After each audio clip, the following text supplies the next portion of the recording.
In the darkest of nights, when the moon's up high, there's a man with a talent, a spark in his eye. He's got a wicked creation that's one of a kind. With his 3D printer, he'll blow your mind. Frightful Forge, his name speaks for itself, printing monsters and ghouls straight out of hell. From skeletons to witches, his designs are supreme. In the realm of horror, he reigns supreme. Frightful Forge, he's the master of fright. With his 3D prints, he'll keep you up all night. Spooky creatures crawling out of his machine. Frightful Forge, the Halloween scene's new king.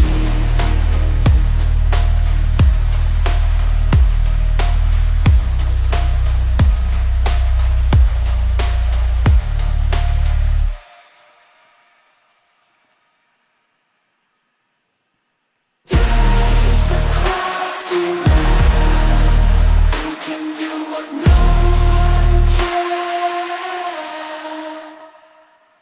Frightful Forge, he's the master of fright. With his 3D prints, he'll keep you up all night. Spooky creatures crawling out of his machine. Frightful Forge, Twitch.tv's new king. Easy will engorge. Twitch.tv/Frightful Forge. Twitch.tv/Frightful Forge.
And hopefully it'll tell me if I'm coming out okay. Um, Good evening. Happy Monday. I am GM Dan with Rifle Forge, a subsidiary of Gamersledge, the super geeky community. I am here with a variable cornucopia of amazing players playing amazing characters in Laughing Corpses, a 5e live play podcast currently running through Radiant Citadel, and we'll be transitioning into a Spelljammer campaign, which is what it says on the tin. Last time, our players, got up to some goodness, and we'll be getting into that in a moment. But first, I would like to introduce our group. I will start with Mark and go around the horn.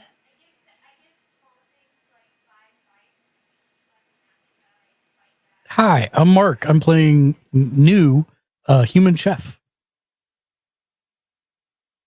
The Crowdad, and I am playing Keck, a Thrycreen fighter. Everybody, I'm Shank. I'm playing Sibo Bottle Pop, the Goblin Alchemist. I'm Naomi. I'm playing Prudence, the Tiefling Bard. And I'm Andres, playing Arandi, the Herringon cleric. Awesome. So we're just gonna go ahead and jump right in. We start in a strange and dark room. Random magic spirals across a large open space.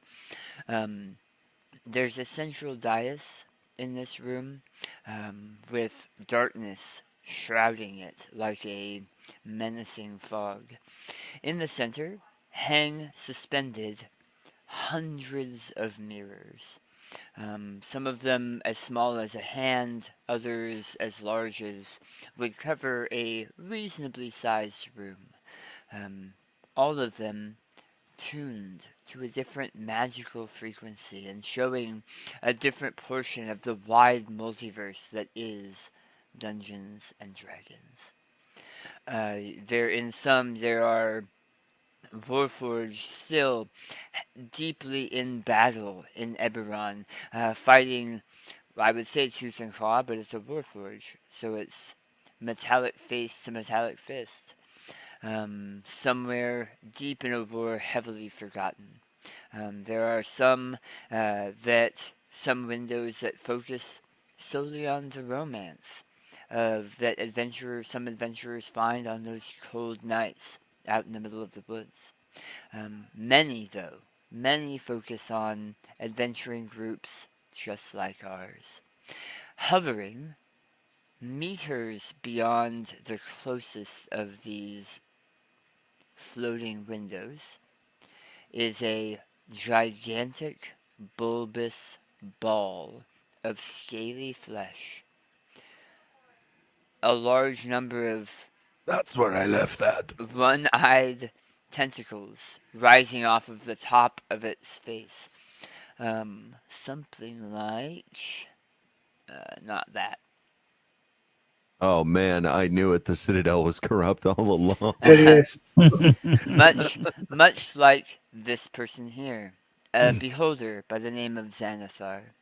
He has various gold rings and chains that decorate his many probing eye stalks, and he smiles with a deliciously malevolent grin as he stares closely at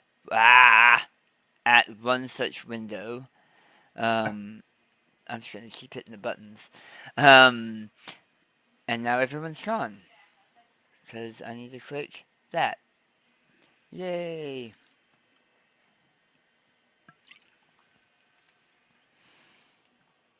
I'm sure that thing has a relative in a sci-fi universe. You'd think.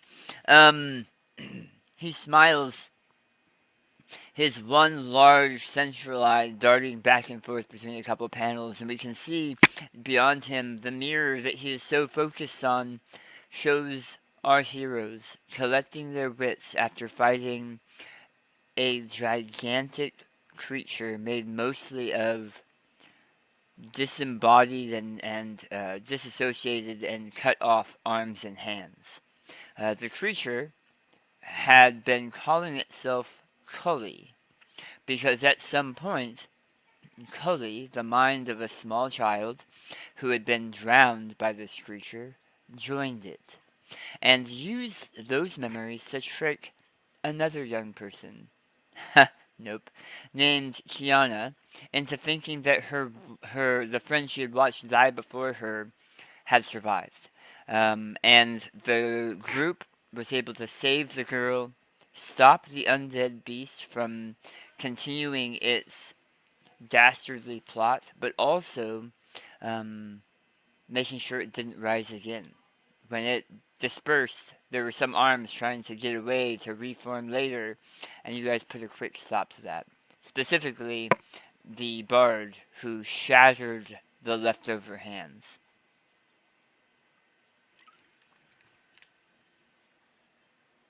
With such brilliant savagery. Yes, Mark. And what happened to me? Because New wasn't there. Yeah. New disappeared in a static and blue spark, which our party is getting all too familiar with. He beamed up. He beamed up. He beamed out. And the party was able to survive. They made their way back to the town of Promise with the young Kiana, received their payment for doing a job well done, and while they could have stayed and shared a meal, they decided to head back to the Radiant Citadel. They had enough of the dangers this God's breath had provided them, but also in dire need of a shower. They How dare you, sir? You're the ones that said you needed a shower. That wasn't me.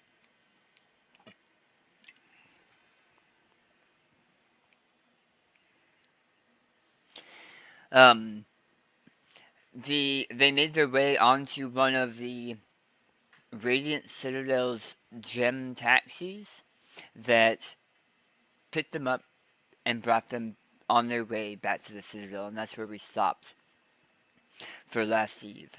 The mirror in front of Xanathar, the giant blue and yellow beholder, kind of fades to black, and he slowly rotates, showing that he's not alone in this chamber.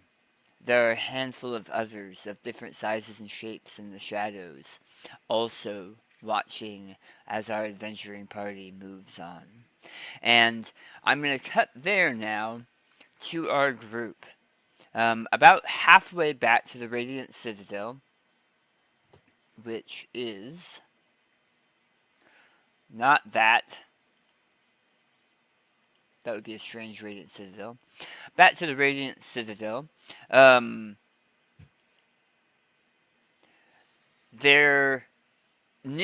Their chef, their friend, and appears in another puff of smoke.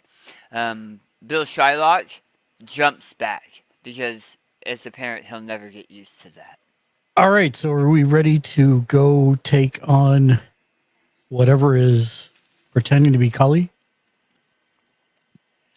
Oh, we smashed that. Yeah. Well, Prudence smashed it, and Keck, and Shank. It was all of us, really. Wait, what? When did this happen? While you were, shall we say, energized. I don't think New's ever seen this or knows what anybody's talking about. He's noted before when other party members have disappeared in a flash of blue and static. Have I? Yes, because you are one of the only players that has not been missing before. Okay, then all right. Yeah. So Fair. I know for a fact he would have noticed it at some point. But Okay. you get the feeling, as mentioned to them last week, or last episode, there is a feeling of when that person disappears that they're still okay. Okay. Although you seem to have missed out on the fun. Did you guys take the food at least? We did. I don't think we had to use it. Wait, did Keck use the cake? Yes. I used it. Okay, yeah. Good. Good. Because now I have nothing for the day. Oh, I still have Apparently. mine. And I'll hand it back to him. No. I am still here. It's for the group. Oh, okay. I'm just saying I have nothing. I'll have to prepare more.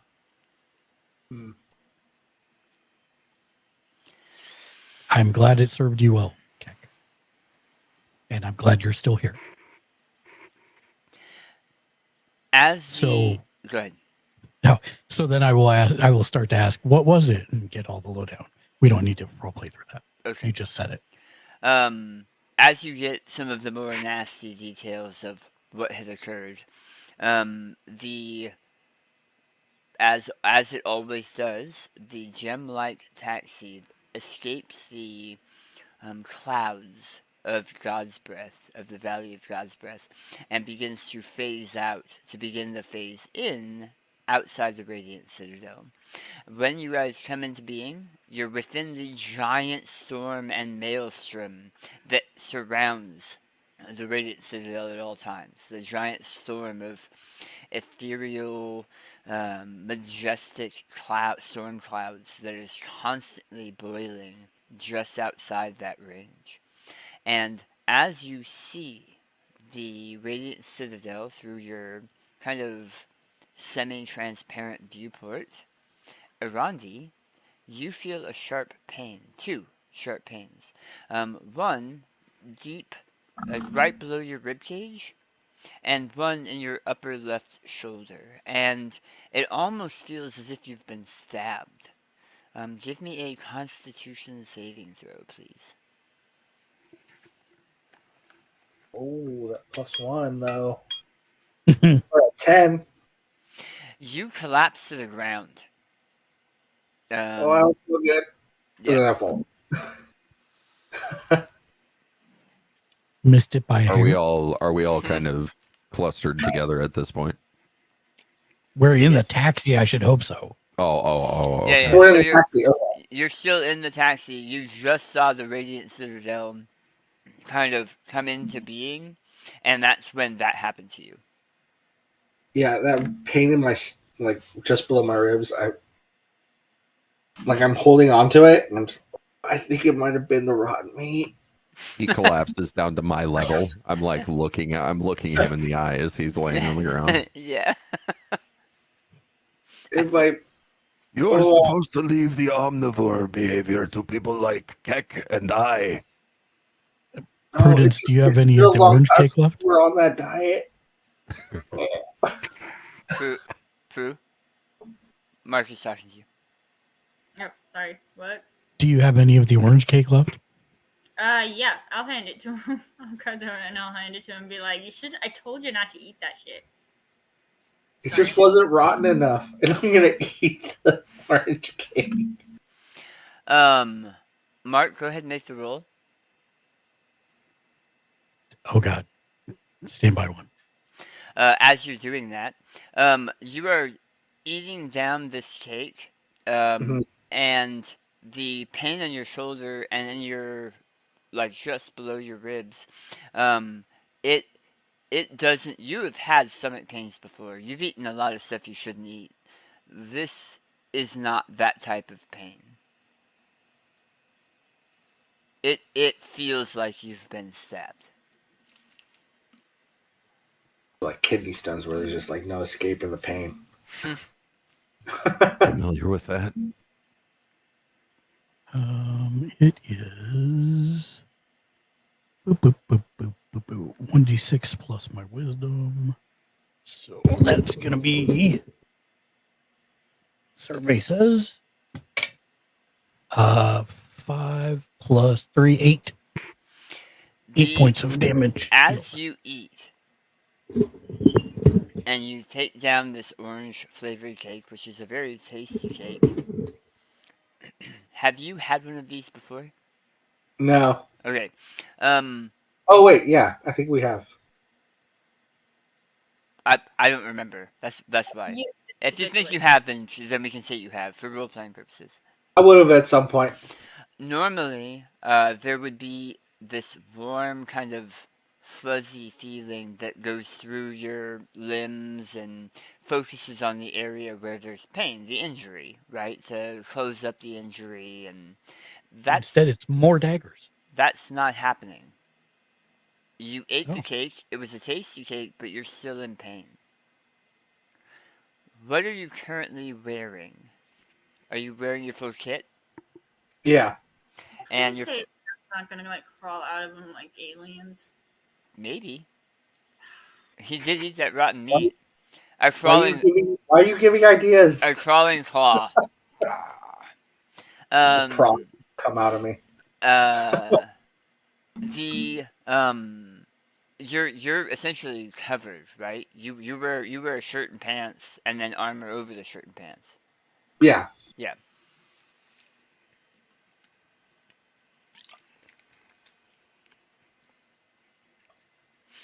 Yeah, Yeah. there's like it's leather armor. So you're in quite a bit of pain. And it almost feels like the tight armor that you have on might be constricting that and causing more of that. But it's not long before you guys get to where the gem taxi parks on the edge of the outer distal of the Radiant Citadel. The House of Convalescence is on the other side of where you guys are currently parked. It's probably 2 miles. And currently, Irandi, you would not make that trip walking, not by yourself. I'll walk over and pick up Arandi. Well, is there not like a taxi service or something? Not that you guys have seen. Ugh. Okay, yeah, you're gonna have to pick them up. What kind of pain is it? What does it feel like? It's really sharp, and it's that's where I got hit with the disintegration ray, isn't it? Do you? Yeah. Do you have the shrimp cake, Prudence? There was a shrimp cake? Yes. I don't know. Then you would have the shrimp cake. Okay. Then I will push it into his mouth immediately. Ah. How'd And that go again?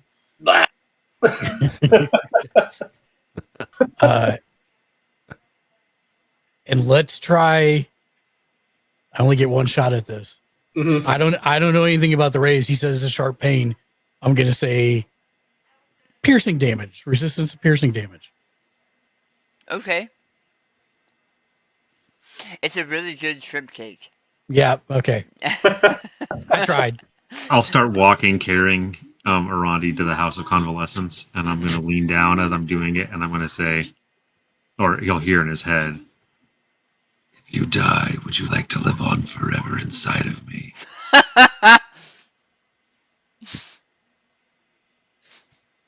Meanwhile, I'm still Yeah, I'm that's still fine. And then I give you the trickster's blessing. As I'm walking along next to him, I'm just gonna knock on Keck's leg. Never allies. Never allies. Bad juju. It's the best honor I can give. And I'm Nothing pepper is good unless it was someone you knew. Is there a waiver somewhere you can sign? Yeah, just take care of it ahead of time. you can eat my left hand. Those that may be looking at Irandi, give me a perception check, please. And only if new cooks been keck. What was that roll again? Perception. What color is your skin, Irandi? I don't know, what does a shaved rabbit look like? Is it white? Tasty. Mhm. Usually like a pinkish white. Awesome. Yeah, that's what I look like. Okay. I got a 15 on that perception roll, sir. Okay. I got a 24. Oh, okay. Oh, nope. I Yeah, think 24. I'm gonna be glad that I got a 10. The 10. Keck, are you looking down at him or are you just trying to taste him? Thinking about what he tastes like.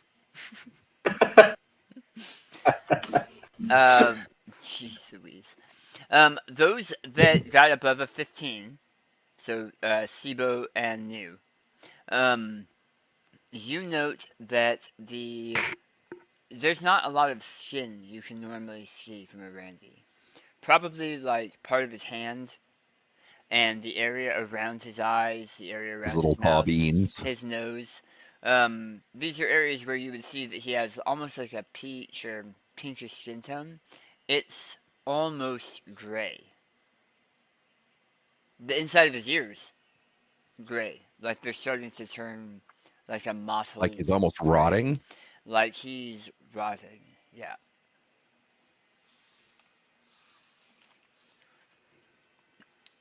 Chef, you have. Actually, no. Let me roll that back just a second. I'm going to go over to New and point it out. Have you ever seen flesh rot so quickly? I'm gonna say not rot, because to me, rot offers a level of putrescence that we're not seeing here. Aged. Aged, Not without plenty of salt withered, like, yeah, is my response. not without plenty of salt.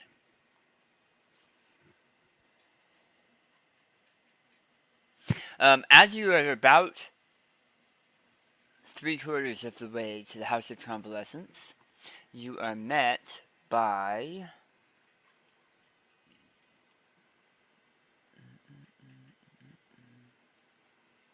where are you, button? That, and then where are you? Okay. Oh, I didn't push the right button. There. Shole, who is one of the speakers of the Ancients. She was the one who came and spoke to you originally at the House of Convalescence and explained that there was something that tied you guys together. Pointed out that each of you has that kind of glowing birthmark now that we haven't talked about in a while. And she said,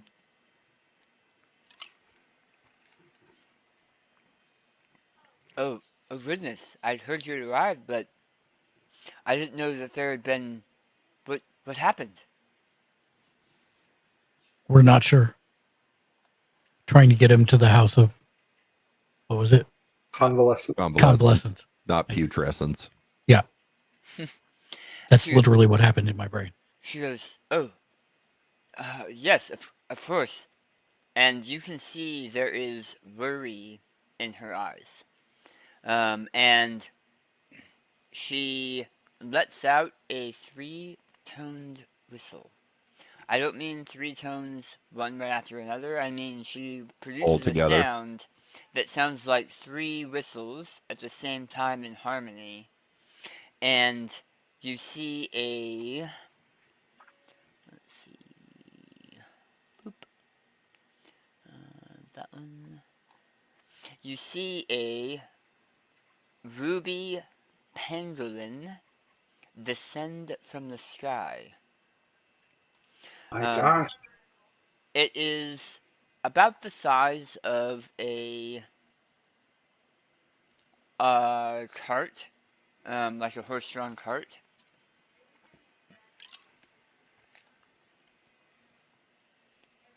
And as it reaches down, it wraps its taloned feet around Irandi, and you can feel Irandi buzzing through your body and in your ears. All of these gems together, they're humming with a almost musical note. Not painful, just as if somebody struck a tuning fork that was a very specific note. And she says, don't worry, this is the Dawn Incarnate of Siamsungho, the place where you went first, to the night market. And he'll take your friend to the House of Convalescence. But please, come with me. And Irandi, you are lifted, and as you are lifted and traveling much faster than you were with carrying you, you pass out from the pain. Yeah. I mean, the good part is Knuckles is going to take you to the afterlife. Ha ha! That connection we have doesn't mean we're gonna catch that, right? The one thing I actually do want to look at before it takes him away is, do I see the mark on his shoulder still? So I misspoke. It should have just been his stomach. But Okay. Yeah, he was wearing 2 layers on top of his stomach, which is what I was talking about. Which is why I asked him. yeah, but that wasn't what I was asking. So I would have I- taken off my leather armor, and the mark on my shoulder you'd be able to see because Yes, of the. he has the glowing mark. Yeah. Okay, but Yeah. it hasn't changed. And or I anything. It's not like- apologize. I apologize. I'm going to go back. That Uh-huh. mark was hurting, and your stomach was hurting. Yes. Okay, Thank you. cool. And you did see the mark, the glowing mark on his shoulder. Yes. Okay, thank you. As you ask that question, Prue, she says, I certainly hope not. That's why I need the rest of you to come with me. Before it grabs me, I do tell Keck, like, make sure that they, like, you claim, like, if I die, you get my hand to eat, and then they need to preserve my feet, and I want you to give one to the honored Eldar, my honored elder here, and the other to Prudence for good luck. No, that's not good luck. Is it, It's a big rabbit's foot. That's a lot of good luck. Yeah, just carry around the foot of your dead friend. It's no biggie. attach it to your house keys. Yeah. And then you'll always know. Rabbit's foot. We're You'll- not talking keychain rabbit's foot. We're talking a full-grown adult ass rabbit. We're talking Like- gas station key. So that it's Yeah. not stolen. Like the hall pass in high school. Once you Yeah. attach it, you'll always know where your keys walk off to. And you can have any cut of meat that he wants. Jeez Louise. Rabbit stew. It reminds me of a terrible, horrific Goosebumps short story I read when I was younger that haunts me to this day. But we'll skip over that. She hurries in a different direction than the House of Convalescence. It's been months since we discussed the Radiant Citadel, but there is a place where all of the speakers, who are essentially the council that makes decisions for the Radiant Citadel, there's a place within the gem, the gigantic Oral Diamond itself, that is where they live. They and most of the aspects, the creatures from each of these different cultures that floats and speaks to their speaker. That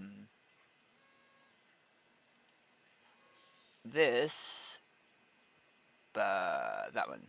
This being just one of the Dawn Incarnates.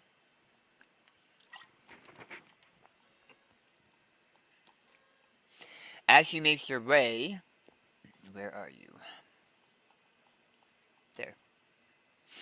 As she makes her way to this opening in the diamond, she says, please try your best to be understanding and reverent of the Dawn Incarnates and of the speakers therein, but we have some chilling news that I'm not sure how it will affect any of us moving forward. And as you walk in to this large open space, it seems larger on the inside than it should be. Floating up above, you see a lion made out of turquoise, a capote tree made of yellow quartz, a banyan tree made of serpentine, a water opal salamander, jasper pecan tree. The list goes on and on that you guys can see here. But you see a whole bunch of these beings floating around, and it's not long before the ruby pangolin also joins the group, and they're kind of floating in this open space above. You can see that for every Dawn Incarnate, there is a speaker who is dressed according to the civilization they're from, but in colors that they share with their incarnate. Also with these, in a grim anomaly, is a dead incarnate known as the Sapphire Worm.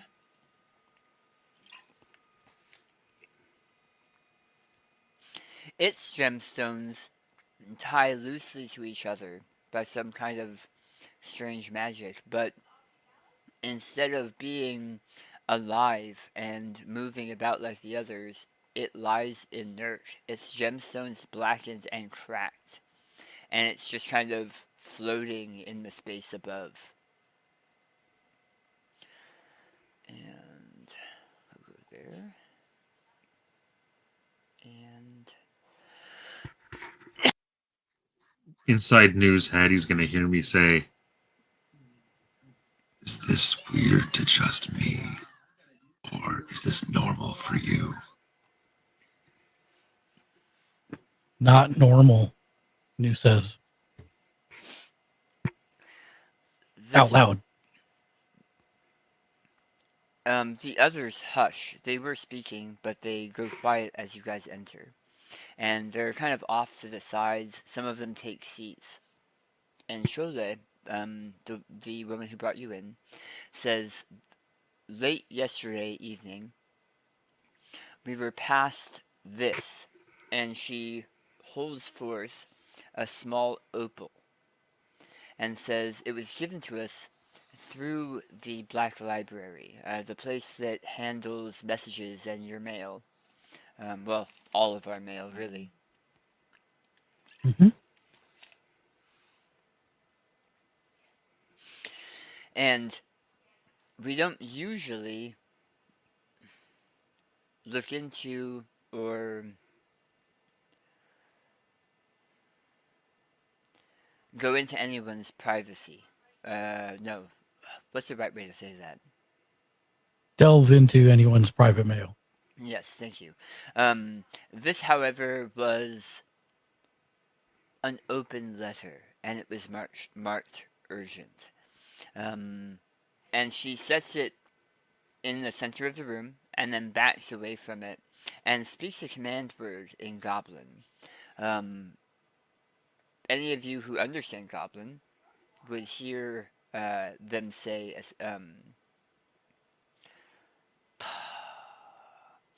I write down these notes, and then I think, you've got this, man. You don't need the note right in front of you. Speak, friend, and enter. Melloc. Melloc.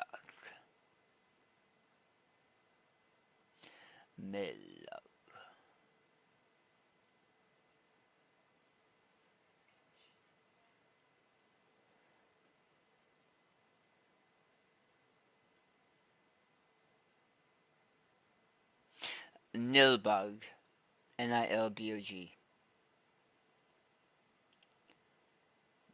Where were you? My ears perk up. There. Nope. There. Nope. There. Haha! I get there eventually. And as she speaks the word, which does not sound like her mouth was made for speaking Goblin. I mean, whose is, really? Love you, Shank.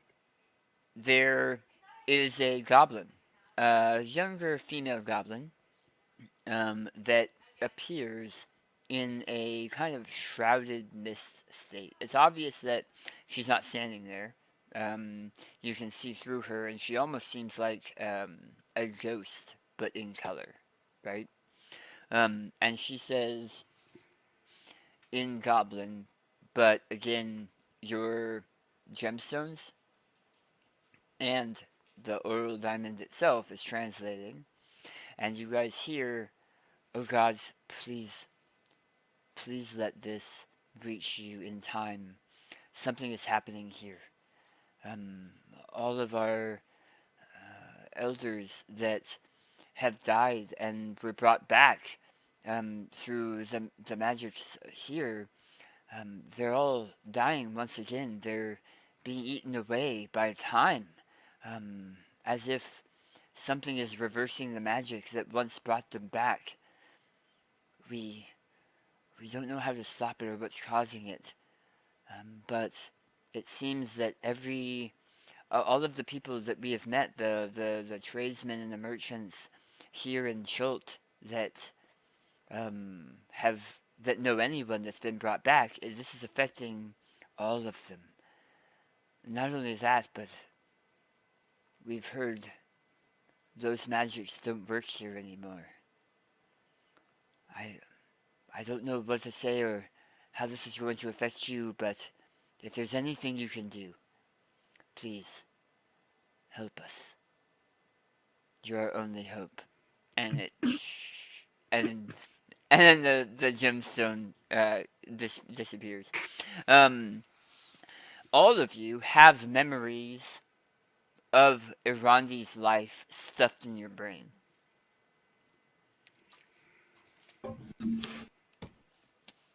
You actually recognize this goblin, but you can't put a name to the face. So you know this is someone that Irandi, or Ovida, whatever he's calling himself now, knows or knew. She says, No, Mark has nothing to do with that. Yeah, I don't have anything to do with this. Thank you. I was sitting on it, Shank. I got you. why? Because you said it's someone he knows or knew. And Oh, nice. yeah. Well done. You get 15 extra experience points. Yes. Not you. Oh, damn it. Dang it. You got me off track. We know it was someone Orandi knew, knows so- or knew. Yeah, so it's definitely somebody from Irandi's previous life / current messaging. And Shole says, there are a lot of people here at the Radiant Citadel who have benefited from some form of resurrection or reincarnation. And what is described by her and what it looks like your friend what's happening to your friend right now seem to be connected. Wait, did Orandi die? I thought we've had this conversation. Not me. Not new. We believe all of you did. And now that you think about it, New, your last memory Yeah. kind of maybe points in that direction. Yeah. Okay. Is this an unfinished business sort of situation? What do you mean? Nothing. Sorry. No. What do you mean? Like, why we're here, not like just dead. We're in purgatory Yeah, or that's what I'm the in between. Mm-hmm. We can only speculate here at the Radiant Citadel. Have only been a handful of times that something like this has happened, where folks have shown up in numbers, especially with the same mark, that shows that somehow fate has tied you together. My So- people once called this place the Things Betwixt, if it is what I think it is. Well, out of character, have any of us talked about the kid? I don't recall any of you mentioning to each other the kid Right. or that Yeah. space. What I call behind the scenes or backstage. I yeah. think that's even what the kid called it. Well, Mm-hmm. I mean, has there been any other reported instance of the kid that brought us here? I'm asking Shole. You say that, and half of the people in this room lean forward in their seats. She looks to them and looks to you and says, "Not many who are willing to talk about it. He doesn't make himself known, if he is who I think he is." And who do you think he is? I think he's the Smiler. And you feel a odd sensation of like cold trickling water like fingertips running up your spine that give you a momentary heebie-jeebies as she says that name.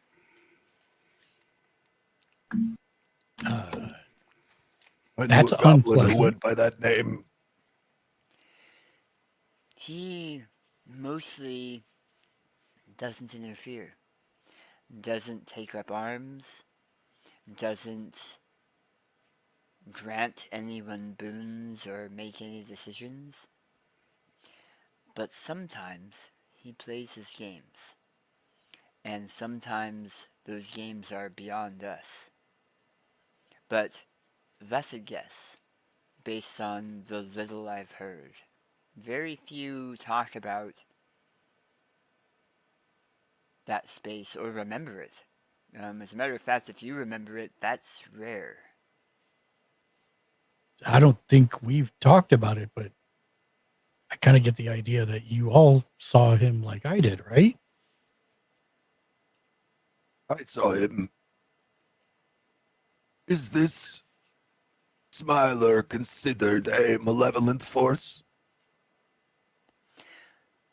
I'll get right back to that. Let me give me 1 second, Jim. Andres, you arrived at the House of Convalescence. It was as if they were prepared for you. When you landed, they stripped your shirt off because you were telling them where your pain was, and you can see there is like a large dinner plate size area taking up the lower part of your ribs and the upper part of your stomach that is just burned. It's black. It looks super painful. The hair, about 6 inches around that plate, has been completely burned. So there's skin, just skin, around that large burn mark, and you can see that area is gray and dry, painfully so.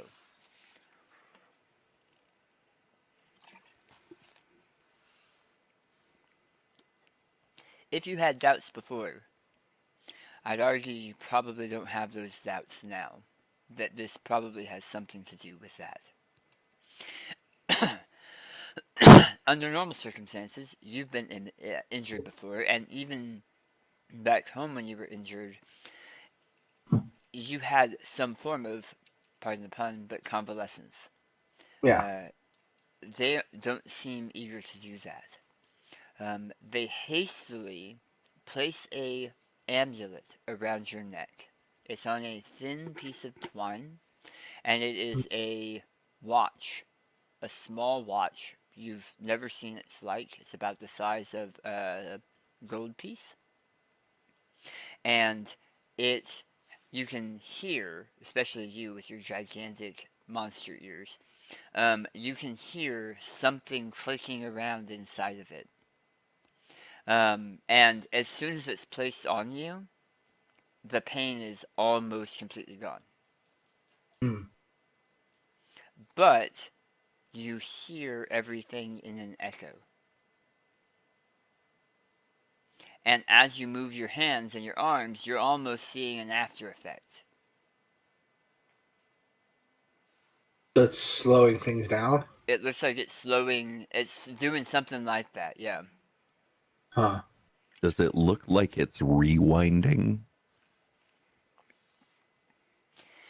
Because you've never seen a clock like this, it would be Plus, we're not there. difficult Yeah. for you. Well, I mean, for him to notice.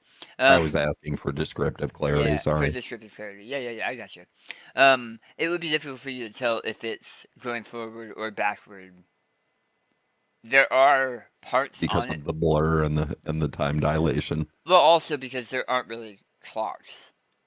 Right. So usually it's like an Alright. hourglass or Yeah. Okay.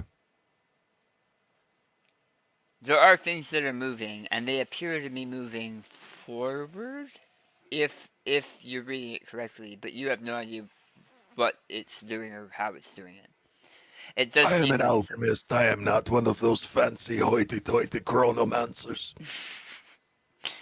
And they say, we're gonna have one of our nurses take you to the speaker's house. You're needed there. And one of the people speed over, and I don't know, it's been a while since you guys saw it, but do you remember how we talked about the old Victorian era beekeepers' outfits? Yeah. And that's what the nurses here wear. So it's essentially a wicker helmet with like a wicker flat face. And that person walks up, takes your arm, and they lead you in a very quick march to Oh, so like it's nulled the pain enough that I can walk. yeah, like you can tell the pain's still there, but it's like a dull ache now, almost like Okay. a stomach ache versus the incredible level of pain it was before. Hey, can I put a shirt on? You hear soft laughter from inside that strange mask, and she runs back and grabs your shirt and runs back to you and hands it to you. Okay. Have me walking around here half naked.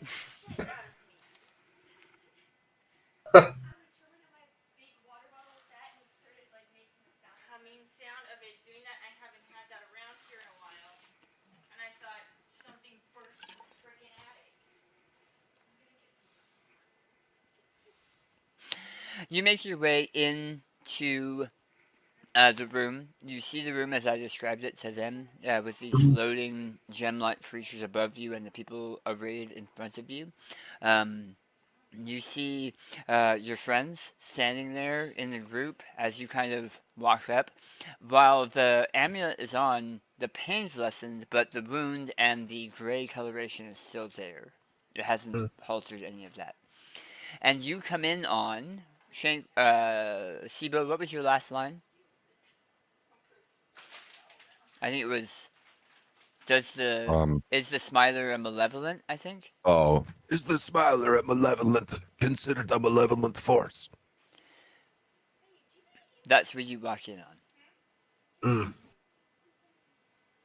on.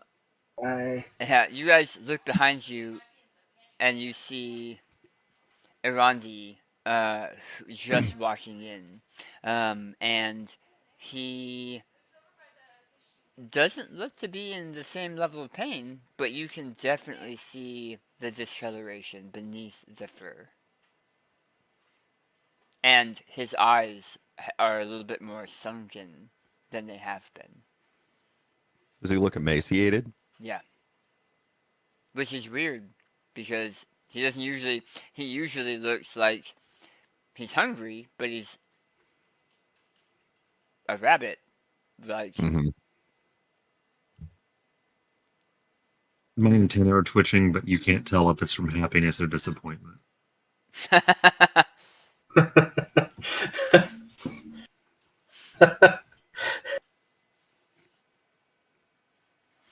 she says, "Oh, good. Um, I'm glad they were able to help you. Um, this is yours." And she sets the gemstone down again, and again that same wispy hologram-like illusion of your friend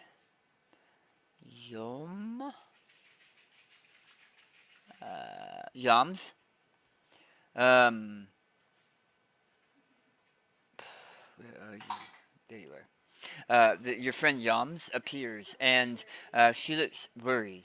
She was usually pretty happy-go-lucky when you grew up with her, but pretty optimistic. But she seems frightened and scared as she explains that the people, both from your village and nearby villages, anyone who has been reincarnated or resurrected, is suffering. They're withering away. It's like time is taking back its due. And they've heard from passing merchants and traders for other cultures in the area that everywhere in Chult, no one is able to be resurrected, and healing magic isn't working right, and anyone who has been resurrected or reincarnated is dying. And she hopes that you'll be able to help because you're her only hope.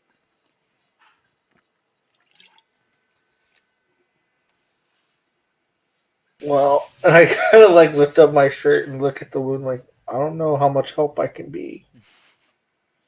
But I'm gonna have to go It's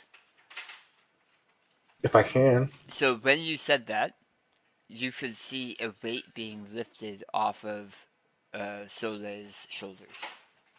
She says, "We have something that might be able to help, but this, whatever it is, has started affecting the people here. And sadly, we believe that link to be you. If possible, the best thing we can say is we have a way to send you back to the forests of Chult, the jungles of Chult. And if you can figure out what's causing this and put a stop to it, you'll be able to save all of your people. We can give you what resources we can, but it will only be as much as you can carry. The way we can get you back is a loophole." Well, it's a good thing I wanted a handy haversack.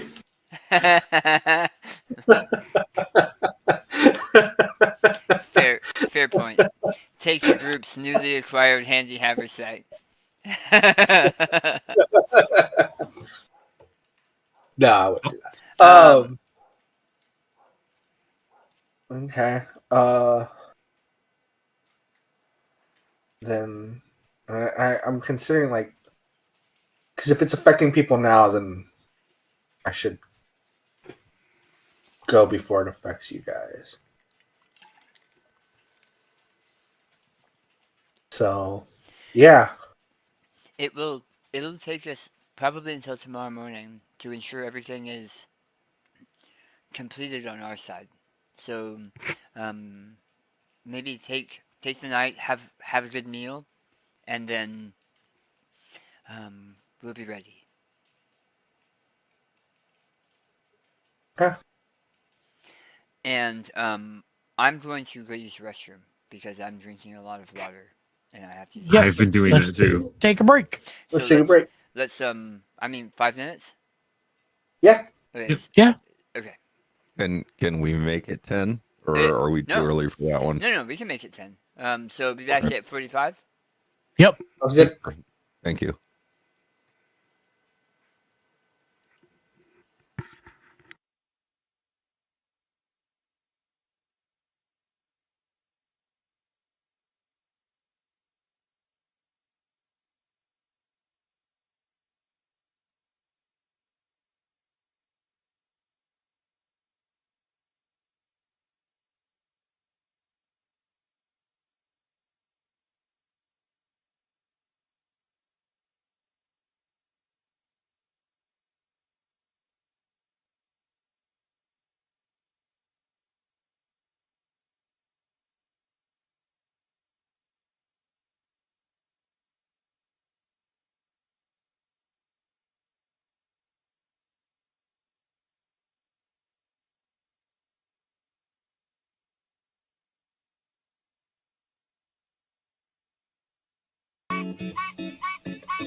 I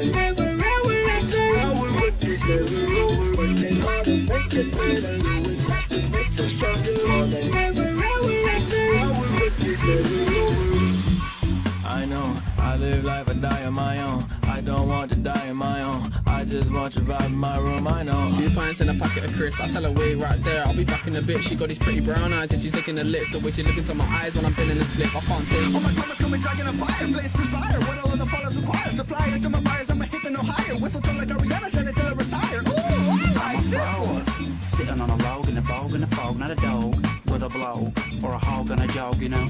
I'm a frog. 21, we're rapping over frogs apparently. Oh my, you must be kidding me, getting rid of me, cutting loose ends. But who you gonna call at 2 a.m.? Don't need a best friend, don't need a low-key girl to just mess with. Don't wanna act like a preacher to your confessions. So just leave me alone and escape from my life like El Chapo and oh my.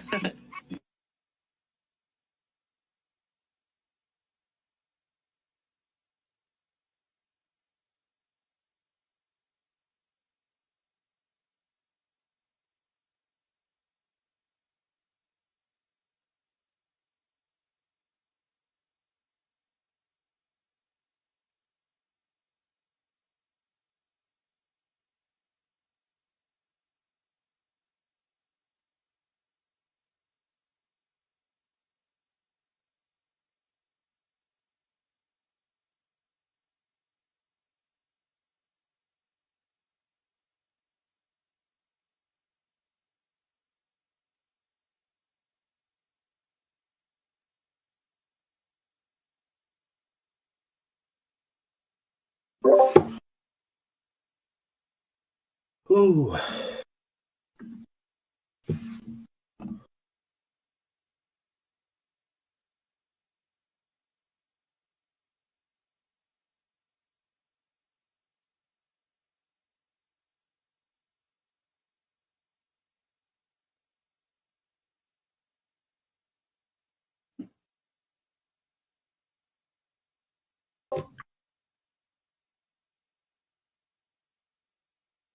Oh, did Dan tell you about the new character? Mark?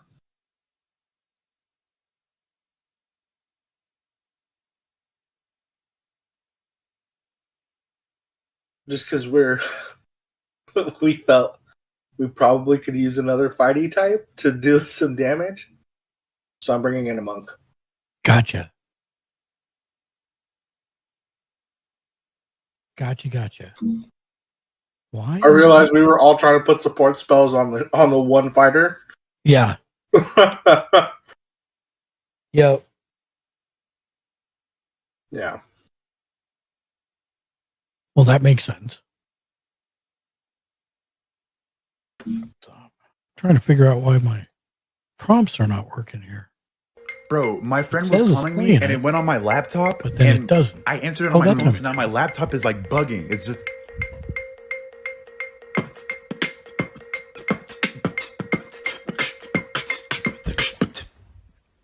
Oh. Bro, that's my monk friend and was heal calling too, me so. and it went on my laptop, and I answered it on my phone, so now my laptop is like bugging. It's just. Nice.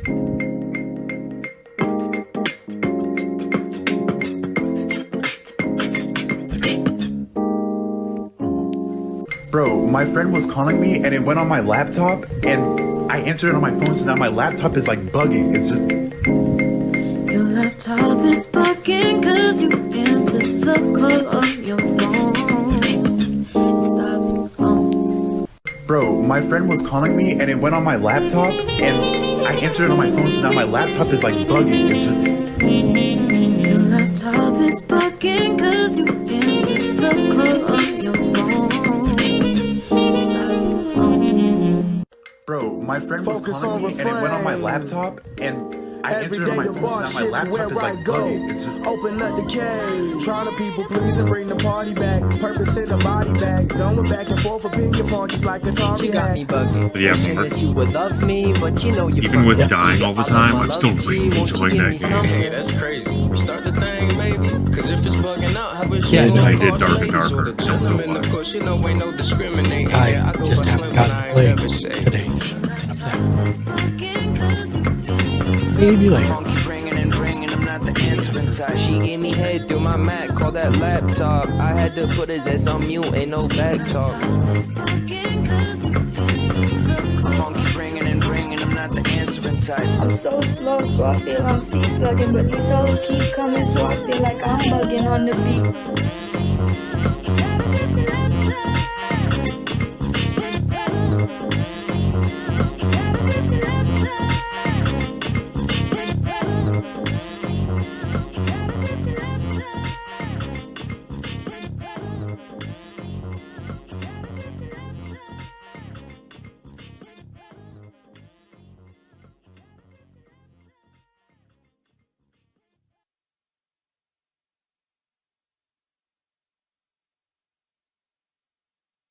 Okay, now it's all done.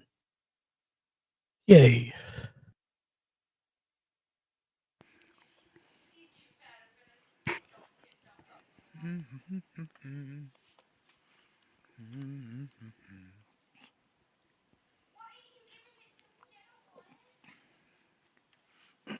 So,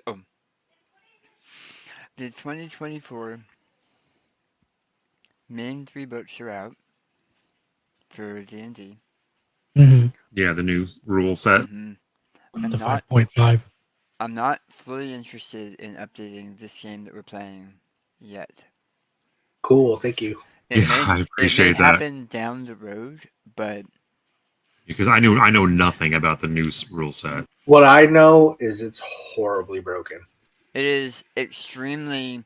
The power creep on it is insane. Uh-huh. I ran a one shot for a couple buddies last Saturday, for GaryCon that's happening next month, Mm-hmm. and both of them. I had a character that I was playing as an NPC, and both of them had characters, and their characters were 2024, and they didn't realize it because they used D&D Beyond, and it wasn't clear to them that that's what they were doing. So they started saying things, and I went, "No, that's not how that works," or "No, you don't get another free attack just because." "Oh no, you do." Yeah, they showed me the character sheet. They do. They get a free attack just because, or they get additional abilities just because, or additional spells just because. And because I'm not running a game that is compensating for that with the more powerful monsters, yeah, it was loopy. So yes, I absolutely agree, Andres. I think that's one of the bigger failings of going to 5.5, because for one, all of my books are 5, and they're going to be re-releasing almost all of them for 5.5. And it's like, why? There's nothing wrong with 5. No, I don't. There isn't. I'm not old man yelling at clouds, right?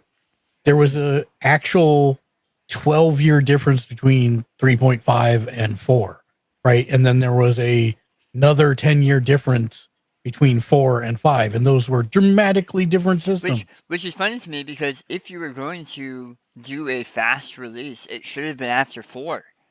Yeah. I blame Games Workshop.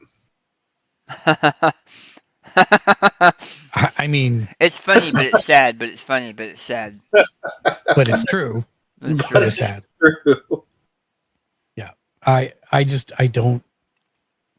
don't see. They've given me no real reason why I should do anything except for their bottom line. There were some things that could be fixed balanced wise. Yeah, but those are hot fixes, and house rules tend to do most of it too, like the whole potion thing. Yeah, it's funny to me that they have an entire division that is dedicated and talks about Rule 0 for one of their games, but can't apply that same thing to their other division. Well, I don't understand why, if you were going to make as many changes as it sounds like they've done to the system, why wouldn't you just call it 6? If you were going to call it 5.5 or whatever, I'll say, why wouldn't you just have it be like, hey, here's all the house rules that almost everybody uses for 5, so we're going to put those in as 5.5. Remember, they were doing D&D 1. Their next edition was going to be D&D 1, and it was going to be a new edition. And when they said that, everyone lost their freaking minds. And so of course they go, well, okay, you're right. We don't need a whole new edition. 5e hasn't been out that long. We can see you love 5e, so we're going to release all of the hot fixes we've been thinking about fixing, when really what they did, in my opinion, was they released a slightly modified D&D 1 as 2024. Or as Mark puts it, 5.5, which I agree. I agree with that terminology. And there already are huge fans of 5.5. I've seen a bunch of people talking about that. The problem I have is I'm going to a con dedicated to D&D in a month, and they haven't clearly labeled if any of the games are 2014 or 2020. 2014 or 2024. You just run a bunch of Powered by the Apocalypse games over there. Yeah, and so I'm personally bringing a bunch of Call of Cthulhu characters because that's a huge game they play there. I'm bringing characters that are 2014 and 2024, and I'm trying to get my hands on a specific book for advanced Dungeons and Dragons, because there's a couple of those games going too, just so that I have a folder with a bunch of characters, and if somebody's running a game, I can sit down and play and have something. You said advanced D&D? Yeah. I'll take a look. I have I'll try to get you the list of the book or two I'm looking for. Okay. But I've got many of them in PDF, which some old fan who really loved it must have done, because they obviously weren't PDFs in the beginning. But yeah, anyway. All that to say, I will not, for this game, be moving to 2024. Cool. Are you taking Kids on Brooms characters? I'm not, because I didn't know if they would be playing those. I've never played Kids on Brooms. I've never played a handful of even the systems I have. Just to throw it out to you guys, I'm picking up Kids on Brooms, and Mark, if you wanted for me to run that here for you, I wouldn't mind. Oh, poop. Yeah, absolutely. I don't know what day I'm going to make up to No, do like it. Whenever we don't want to do this. Oh, well, I'm down. Yeah, 100%. Okay, cool. No offense, Dan. I'm just saying that. Well, Dan may want to take a break at some point and pick up with it later. We could always do that. I want an invite. Right. I was going to say it'd be these players. Yeah, I get you. So kids on bikes and Kids on Brooms, and Tales from the Loop.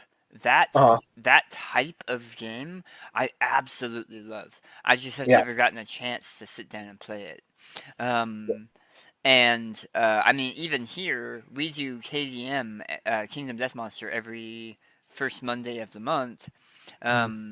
I don't have a problem. Even if you and I talked one shots, and then do some specialized one shots where we're like, instead of D&D, we'll play, Yeah, I've been developing a school, so. Oh, really? A school set in America. Oh God, that's awesome. Please. Yeah. I have a lot of really bad questions I want to ask, but I'm not going to ask them here. We can do it after the game. We can do it after. Okay, so I will also say, since everyone's here, before we start back up, I was not planning on this being a full run to 10 p.m. There is some logistics stuff at the end of this I do need to go over, and we can do that on screen or off screen, but that's after. So, the speakers, I'm going to say release you back out into the distal. The nurse was waiting for you as you exited Irandi, and told you that you have about 24 hours before that pain starts to come back. And looking, as she lifts the small watch and you look at it, you can now see that there are indicators of time. Divided up as you would normally count for time, right? So right now, you guys got back, and it is, we'll say, noon. And they said it wouldn't be until tomorrow morning for them to be ready, so you're probably okay for that period. Okay. Now, what would people like to do for the next 12 hours. Because it's noon, so up until midnight. Is this actually like open role play time? Mm-hmm. This is, you guys are back in the Radiant Citadel. It's been probably 4 or 5 days since you were here before. Because you spent a bit of time in God's Breath walking along the ribbon and getting information together, that kind of stuff. Okay, I know what I want to do. Okay. I would like to wander, as it were. I am looking for anything in the vein of witch doctors, medicine people, practitioners of old world magic, or old world medicine, such as even things as archaic as or as rudimentary as like bloodletting and stuff.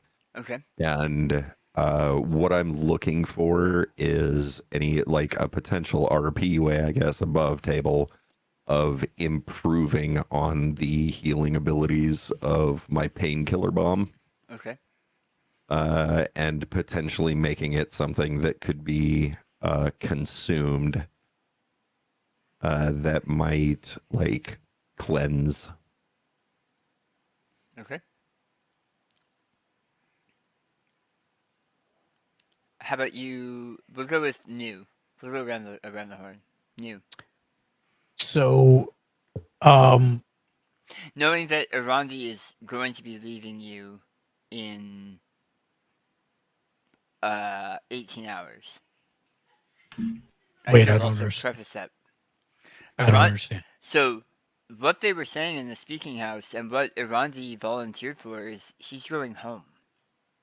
Oh, okay. He's going home. But we're not going with But we're him. not No, going home. you're not going with him. No. The way that they seem to figure it is if they send him back home, he'll be able to solve. He will hopefully, with some of their help, be able to solve the problem that's affecting his people, and he's the link currently here that's affecting the people that are affected here. So yeah, like back home, something's affecting resurrection magic and is undoing that spell, even on Right. people who like aren't. So I'm kind of like patient zero for here. So if I go back, then that connection's severed. I guess we'll find out. But if you guys go, then I start undoing your guys's. Is the hope then of the local populace that him leaving is essentially severing the root, and that the rest of the infection will then thin and fade? Yes. You got the indication that the speakers got that feeling and information from their Dawn aspects, which are mystical collections of thousands of people from their civilization. I am not convinced. I believe there is potential that once it has taken hold, severing the root is simply another means for it to grow more roots. Okay. I'm not sure who or where I said that, but along the way I expressed that doubt. He's just yelling it at the clouds, just out front of the.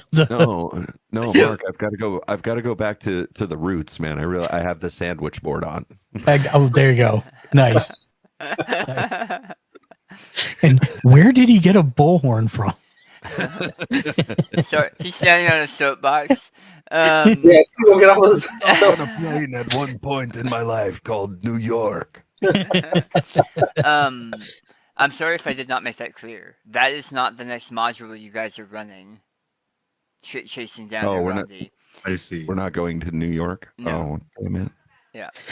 So yeah, I totally didn't get that, but I get it now. So when she said when she was giving you guys the night, she was essentially giving you guys the night to say goodbye to your friend, and it's been 4.5 months. I will go and I will comfort him and ask him what he wants me to cook for him, whatever it is, I will do so, and I will also, in the same breath, ask you if you have stolen any of my things. I hand back Anything with him? a potato masher. I totally thought Shylock had stolen it. And I say, I would like to have a cook-off again about those prawns. Well, I mean, that's a hop, skip, and a jump away. I'm pretty sure they're not going to be upset with us if we do it. I mean, I'm sure we could set that up here. Yeah. Probably so. I'll start trying to coordinate, see what I can put together. Can he take stuff with him? Or is it just him that's going to? So he's going to be able to take. He's going to get a bag of holding. I'll just say that he's going to get a bag of holding, which should allow him to take almost everything he wants to take with him. But they're going to give him that tomorrow, with supplies for his tribe and some additional equipment. Yeah, I'll probably be shopping for a portion of that time. Okay. I think Keck is going to shadow him the entire time, just in case things take a turn for the worse. Right. You want to be there while the meat's still fresh. Yeah. and then partway through, when there's no one else around, Keck will go over and hand Arandi the straw doll version of Keck. So you don't forget me. And then I'm going to take a rock candy crystal out and shove it into the heart of the straw doll and hand it to him. All right. So you see, like, I have the old Nilbog that I've like taken over for. Yep. I have his staff, and I've slowly been like adding my own knickknacks to it, and I tie Keck to it now. Oh, that's awesome. Now, wait a minute. If he eats the straw doll with the sugar crystal in it, and then Keck eats him, is that like a turducken?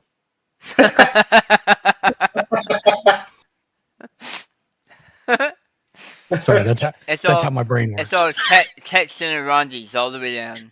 That's right. And then I'll say, when you're gone, I get the entire apartment. Oh, yeah, huh?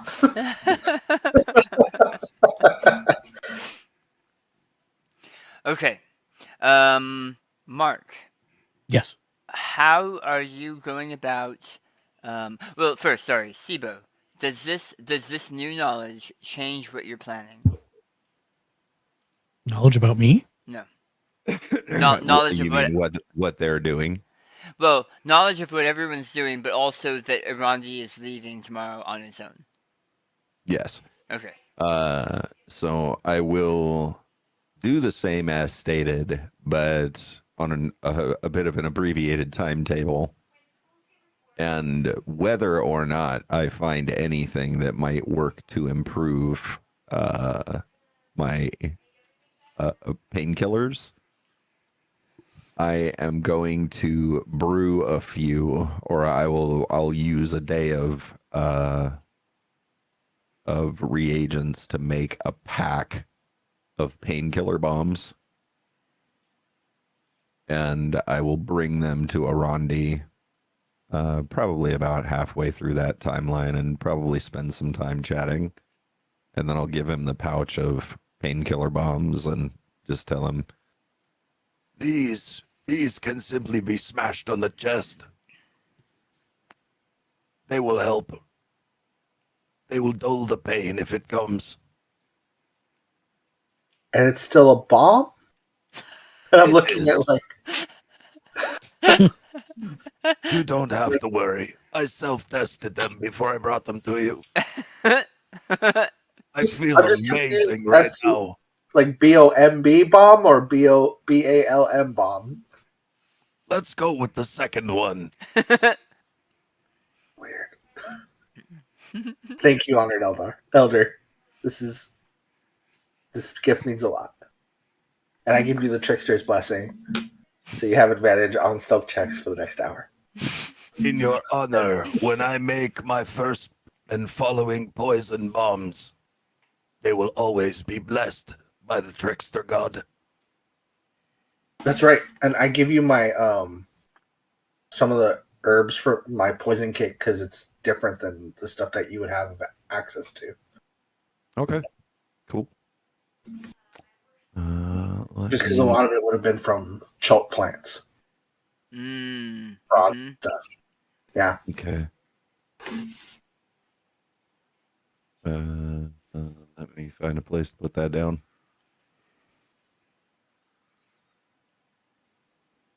Okay. Prudence. What types of things are you shopping for? Okay, quite a few random stuff, but one, there's going to be a whole ass case of those fruits that his little flying invisible creatures like, because they're going with him. The persimmons.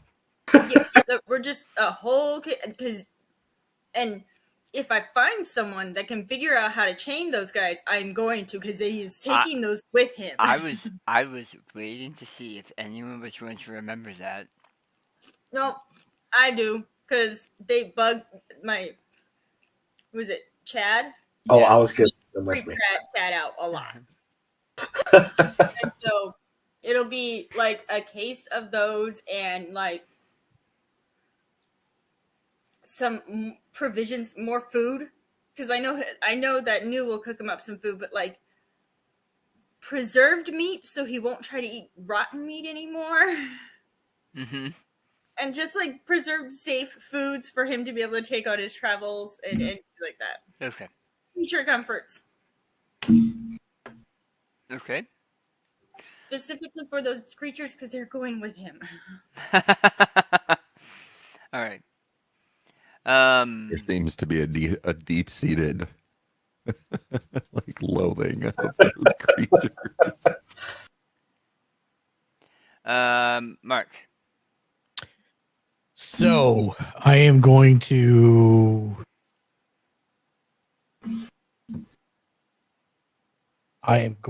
go to, I believe we had established at one point that there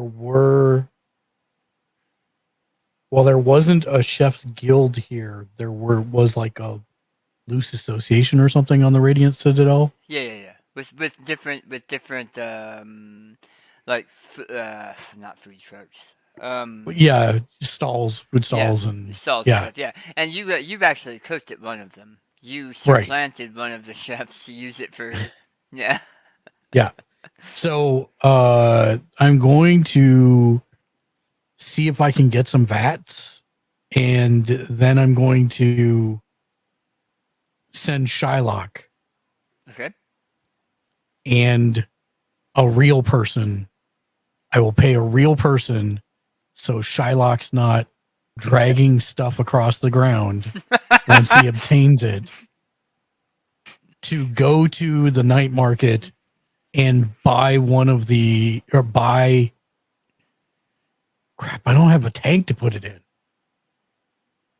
I will send it to Shylock. I don't know what I'm going to do for that. Yeah, you know what? No, I'm going to send Shylock with a message to the guy whose name I definitely have in my notes, but I have to go find. Sid Squid. Yeah. Yeah, Sid Squid. To see if... Who, by the way, you guys have still had contact with for the last 4.5 months. So he is considered a friend. Yes. Yeah. To see if we can convince him to bring the Battle Prawn Challenge here. Tonight. Which I know is a tall ask. So, do me a favor. Yeah. Really quick, give me your elevator pitch. Don't know if you've heard about the issue with reincarnated people having issues. One of the party members is one of them. We're attempting to send him home to correct the issue, hopefully for everyone on the Citadel. Would you please consider packing up the Battle Prawn Challenge and bringing it here so that he can participate one more time before he leaves the Citadel. I know it's a huge ask. I know it will hurt business for the evening, but you and I will work out an arrangement if it can be done. Okay. And I'm gonna say please, and 72 thank yous underneath. Exactly 72. Right. I don't want him to think I'm desperate. How No. Nice. You write this in a letter. Yes. How are you getting it to him? I'm sending Shylock with a real human person because I do not trust Shylock. Okay. I will pay a real person, a chef of some kind, or line chef, somebody who understands what's going on. I will send them with him so that when someone invariably asks Shylock a question and he looks at them and licks his monkey lizard lips and doesn't know the answer, the real person will be able to answer for him. There seems to be a certain disdain for him. Not a disdain, just the level of expertise that I think a lizard monkey might not be able to handle. I had a letter around here somewhere. All right. You send a letter with Shylock and one of the messengers, because there's plenty of messengers you can hire. That's not a problem. And it is, we'll say, 1 p.m.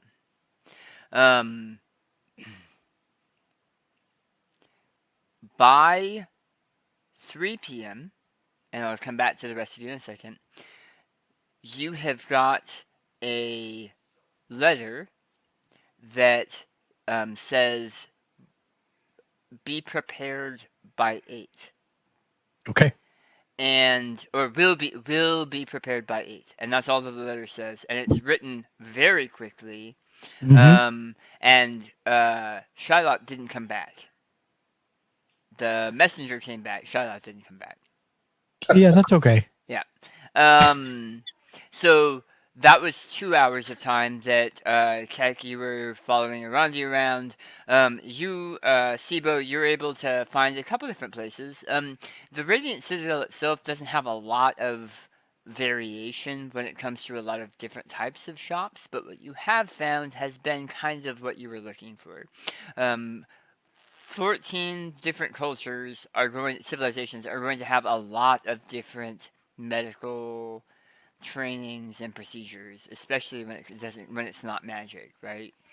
So you're able to find and piece together things from here and there to kind of get what you're looking for. Though you're not a chef. So in order to take some of these poultices and bombs, BALM, and some of these other ingredients and turn it into something that you can eat, there's somebody who could probably help you with that. I'm not sure if this is what you're driving at. I do have Natural Philosopher.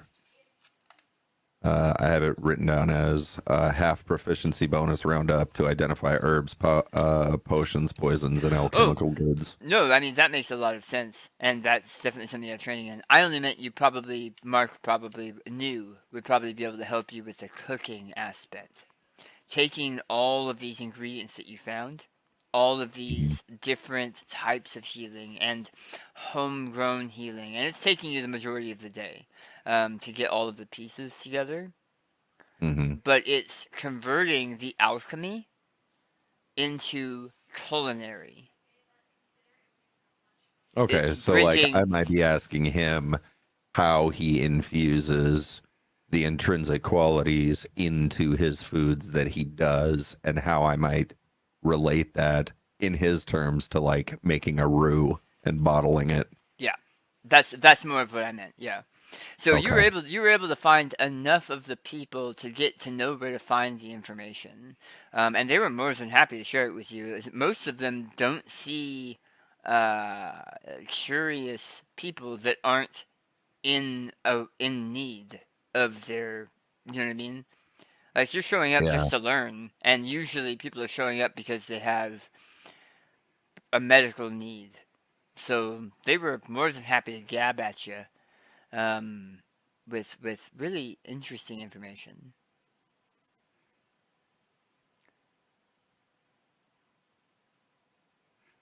Did he freeze for everybody else? Yes. Oh, I thought it was me falling off the internet again. I thought it was mine too at first. There, no, it's thumbs up. Very good now. Yeah, you're good now. Where did I freeze? In your house. Thanks. Oh I my meant, God. what was I saying? You were talking about how people were kind of willing to gab at me about Okay. ingredients Yeah, and stuff like that. it froze. It froze when I stopped talking. Okay. So yeah, you were able to get the information that you needed over the course of the afternoon. Okay. Prue, it costs you about 15 gold all told for the gear that you're getting and the fruit that you're getting and the preserved food that you're getting and some other knickknacks and stuff that you're getting that are quality of life things. I did have a question for you. The detect magic is technically a ritual. Can I like write that down and give it to him? Yes, you can. Yep. Okay. You Yeah, can. I'll do that too because it might come in handy. I mean, he's working against someone that's fucking with resurrection. Somebody needs to put $5 in the curse jar. Yeah, I was like, wow, dropping the bomb. And that's not BALMS. That's I'm familiar with this kind of bomb. I would. I At approve some point, I'd of like to shake Prue's Cat. use of said F-bomb. Well done. You were saying, Randy? That at some point I'd like to shake Keck to get some little shady things done. So I'm gonna could I do like a stealth check to get out from under his eye? Well, you said you were following him until you gave him the doll. Were you following him after that? I think I would have been. Okay, then roll me a stealth check and a perception check. And then once you notice, Keck, that he's kind of trying to slip you, I'll leave it up to you on what your action is. I rolled a 5, so I'm pretty sure I did not notice. I rolled a 1 and got a 5 total. So Wow. I think I did real. Like I'm giving you the slip. I'm like, yeah, he doesn't know. wow. Yeah, you're I pretty mean, sure. he is just a tiny rabbit, so it's like real hard to spot him. Yeah, amongst all these normal people. Yeah. You did such a good job stealthing right now that you actually can't see Keck. Damn it. It's reverse stealth. All right. You see him bob and weave and duck behind a group of people that were walking by, but he only ducked enough to cover his head. His ears are still sticking out. And then when he thinks, you can tell he's trying to hide. When he thinks you've hidden that he's lost you, he stands back up and just walks. Like, you can see where he's going, but it's up to you on what you do from there, Kate. I'll go back and start trying to figure out what I want to do with the apartment. Already redecorating. That's rude. I'm gonna meet back up with some of my thief-like contacts because we've been here for 4.5 months, right? Yep. So I have a regular guy that I go to for like my prank supplies because like the group now has like a healthy like fear of sitting down for fear of a whoopee cushion. So I would like to buy a month's worth of whoopee cushions and pay the Thieves Guild to put those around the house periodically. Okay. Thank God I have to climb into chairs. You want to give us money for what? No, I am paying them to. No, I know. That's what I'm saying. That's what they're saying. They're like, you want to pay us to do what? I'm just imagining them like, yeah, good we've done Lord this work. before, but we normally put poison gas in the whoopee cushions. Do you want us to leave that part out? No, you can put like I would like a harmless skunk effect, maybe, but oh God. Why is my closet in my apartment full of dead thieves carrying whoopee cushions?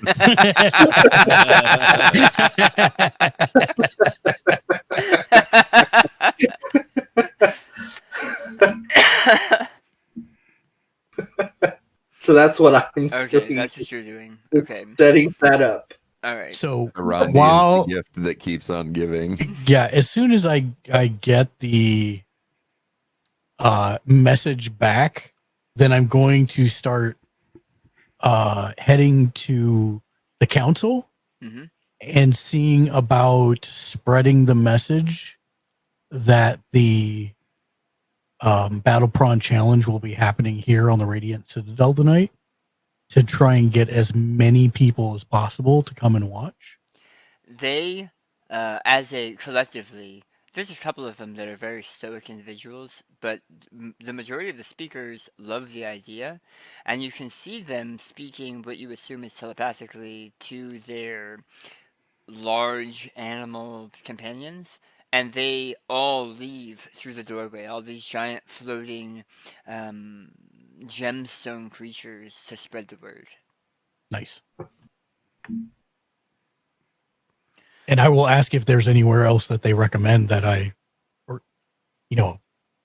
service or anything, or do they think this will be enough to get as many people as possible? That should do a large group of people. You might go to the lower distal. There's a large community area that's open down there, and that might be the best place for this. Oh, that's great. Then that's what I will. So warning them would probably be a good idea. Yeah, that's where I'm headed next. Okay. So you head off. You start as Keck arrives back at the apartment and goes inside, because you guys haven't really kind of been back to the apartment yet. You can see that everything is pretty much where it has been. There are some small packages that are like mailed packages sitting on the inside of the door, like somebody opened the door and left them there. Up in your room specifically, sitting on a dresser, is a paper wrapped package that has Ovida written on it in very nice calligraphy. Other than that, everything else in the house looks the same. There's a package for Elvita in my room. In your collective apartment. Okay. Because it was your guys' together room. Yeah. As you guys are spread out and doing things, you note that there is a message on the air, and it sounds like a voice, but without a voice. You can't tell if it's male or female, if it's adult or child. It's a voice without source that is played on the air like a musical note. And it's speaking of a prawn challenge on the lower distal tonight. And so there's that message going out, played on the air by the creatures flying overhead. You're done. Does anybody have anything they would like to do before, say, 7? Okay. So around 7 new, as you are in the lower distal, and you are kind of getting the area cleared and empty. By the way, as soon as I would have known that the lower distal is where we should be doing this, I would have sent word back to Sid. Okay. Via another messenger. Yep. So that he knows where to come with all the stuff. Yep. As at around 7, so about an hour early, people start to show up. And it's a lot of people. And they're showing up in clusters of about 20 or 30. Ulfric, who again is another one of your associates or friends for you because you're a business partner. He is the large, well-tattooed, light blue-skinned, tall person. He shows up and says that he's happy to help and he's happy to be here, and he brought a tall, wrapped package for the party member that is leaving, and he hands that to you, and asks who it is. I tell him it's Arandi, the Heron gun. Well, I hope he feels better. Me too. Sid asked me to come here and prepare the space. Yes, tell me what I can do to help, and we'll get underway. I've brought the tools that I have, but obviously we're missing the rest. Well, we needed a special dispensation from the council, which we got a moment ago, which is good. As you can see, a lot of people are showing up. If you could keep them out of this area, and he points to the large open area where like the cooking challenge would have to go. Mm-hmm. And as you are kind of telling people to hold back, he starts drawing a gigantic circle on the ground. Oh, that's exactly what I was going to do. Yeah. So, okay. And filling it with runes that he's drawing in. As he does the last rune, he pricks his finger and puts blood to the rune, and you can hear and feel like an audible, forceful pop as a tent and giant tanks and cooking stations and everything unfolds like origami. A creature that's folded up in origami unfolding into a sheet of paper. That's what happens in front of you. And soon you are staring at the same golden tent that was in the night market, but here, standing in the open space that was here only a moment before. Beautiful. That is incredibly convenient, and I appreciate. It is a complicated and expensive type of magic, but well worth it. And I will endeavor to work with you to pay you back for that. Oh, that's not a problem. Sometimes the things we do mean more than the cost. And he says, he shouts to the peoples, I would like to present Mr. Sid Squid, and puts his hand up, and you can see Sid the Squid walking out from the large paneled doorways, pulling back the doorways. And his skin is not inside out, right? No. Okay, just making sure. Give me a perception check really quick, Mark. Oh. Nat 20. He walked in behind the tent. And then walked in the front of okay, all right. It was meant. It was meant. He actually did the you probably haven't seen it, but Emperor's New Groove. There's a gigantic guy named Kronk that thinks he's great at stealth, and when he's up against the wall, he goes no. It was like that. Like he was trying to do it for the show, and hiding, but not very well. You were able to pick him out pretty easily amongst all the other people. He had a fake beard on over his tentacled mouth. He had a fake beard, and that was all. He still wore his normal clothes, just a fake beard. But yeah, he walks out and opens the panels wide and says, "We're happy to bring you this once-in-a-lifetime event of the Prawn Challenge here on the Lower Distal." And people are cheering and they're coming inside. And you have a lot of people showing up. It was a pretty full house when you guys performed the same challenge months ago. And this seems to be a even more packed house. Well, I'm at that point going to attempt to find Arandi, and my last thought was, if he's already dead when I find him, I'm going to kill him. He already went home like 2 hours ago. Oh no, that's not an option. I'll go after him if that's the case, and bring him back just so that he can do this challenge. Because trust me, it has not escaped news mind that this could all be an elaborate prank for him to call in all these favors, and then he just disappears and goes home. So good idea. But you heard the things, the announcement. He did hear the announcements. Yeah. Okay, so as we get closer to the time of 8 o'clock, which is the prawn challenge, where is everyone? Dragging Arandi to in the audience. Okay. Yeah, I'm heading over there. Prue, if New has anything to say about it, I'm staying the hell away from the ingredients.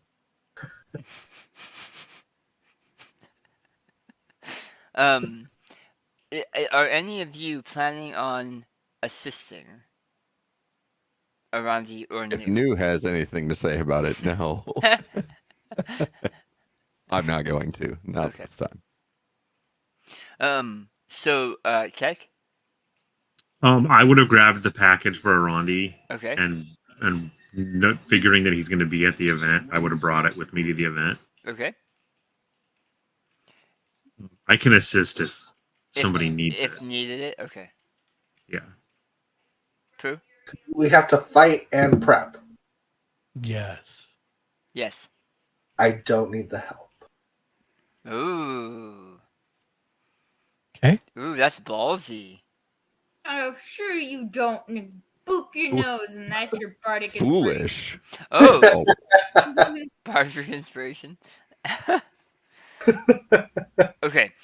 So you make your way down to the tent, and as you arrive, Arandi, you see that not only have your friends come out, but almost twice the number of people that were in the stands that day have come out. The stands are filled cheek to cheek, and there's a lot of people standing watching.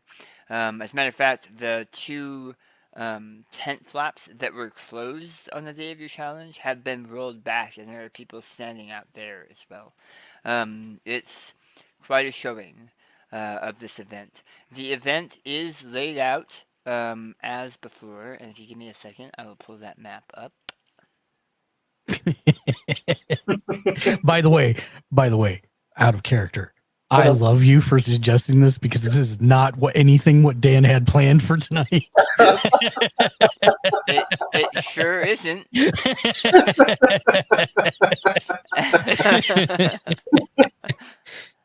It sure isn't. But here's the thing, and I'm gonna say this. I'll say this because I've been a GM for a long time.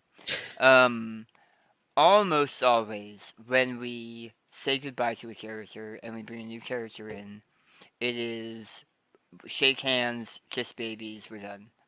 I wanted this to be having more meaningful points than that, and you guys have done that in spades. So, we are here on this map. I had a printout of this map so we could use minis, but I don't know where it is because I didn't think we were going to be using it again. Prudence, are you helping me again? Am I gonna have to do the weird French accent with frigate shrimp again? Yeah. Sure. It feels a little. I gave him bardic inspiration. He's fine. Yeah, sure. Perfect. As before, you step up to the plate. You. Where is that? As you walk in, I'm assuming. Yeah. Yes. Real quick, one more just before I got here. On my way here, I did purchase a really high quality knife for this. Okay. Okay. You tell me how much that is. A specific chef's knife, high quality chef's knife. We'll say. What do you think, Mark? Stand by 2. Okay. Because that's a very specific request. Yep. I think a knife itself is like 5 silver, but for a good chef's knife.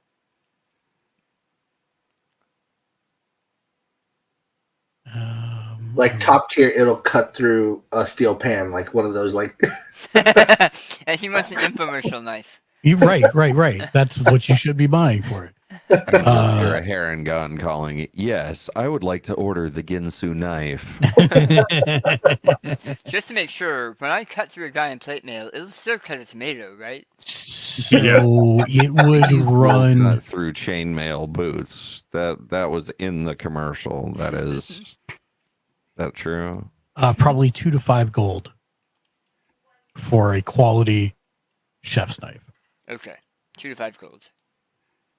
Which is nuts because it's 2 silver for a normal, for like just a normal knife, but it's 2 to 5 gold. Okay, so we're gonna say 3. We're gonna say 3 gold.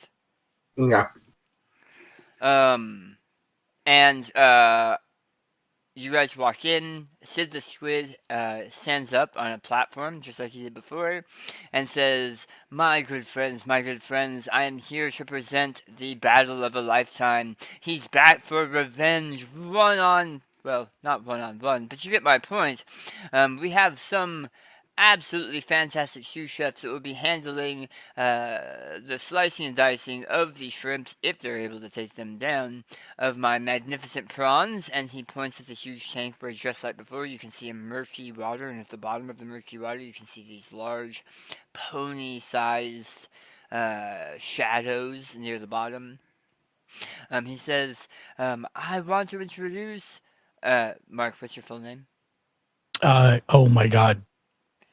My friend Nuri Lamay Desami, I believe. I can't say that, but he can and does. New. And what name would he know you by for the last 4.5 months? New. Sorry. Yes. Oh, new. sorry. I'm talking about the guy who constantly changes his name. Yes. Would it be Ovida? I think that's what we've. I think that's what I was when I was over there. Yeah, it's Ovida. Okay, and is it just Ovida? So when he says Ovida, I wink at New and I invoke duplicity and pop out another one of me. And Ovidas, as you pop out a second one. I'm going to rewind really quick because it might make a difference. I nudge somebody standing next to me. You know what they say about rabbits?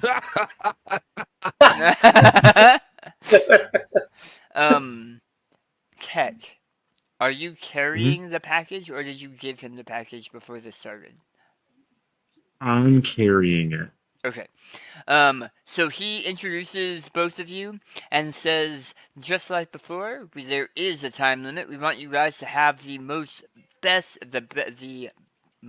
quickly but best prepared shrimp cakes. A portion of my family's very special recipe, though I will admit we've made some changes since New came on board. But everyone here will get their fill, and we're going to go ahead and start when our competitors are ready. And, Prue, I'm assuming you climb up to the side of the tank like before? And before we start, I'll walk over and shake Olvida's,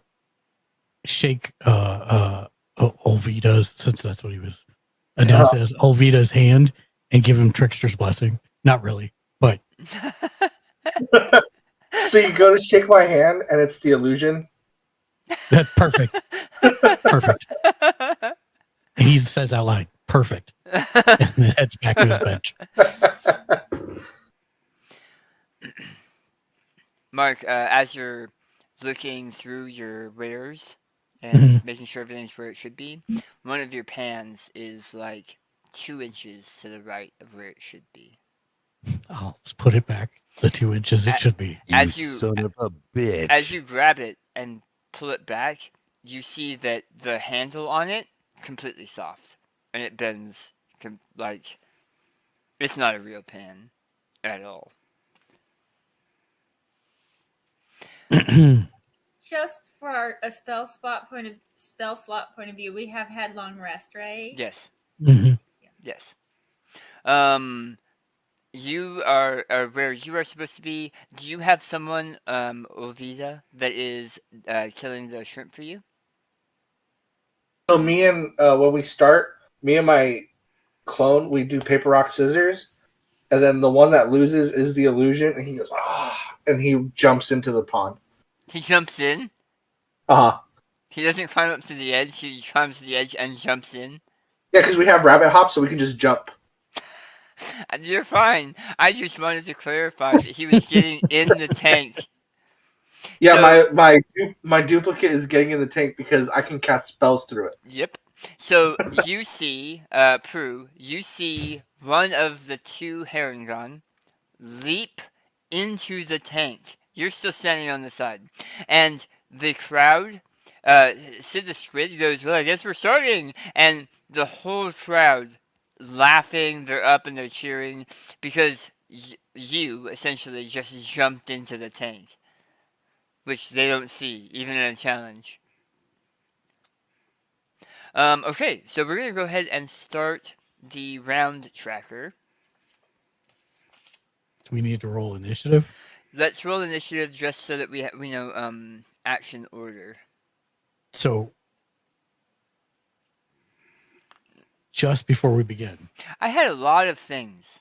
That were options.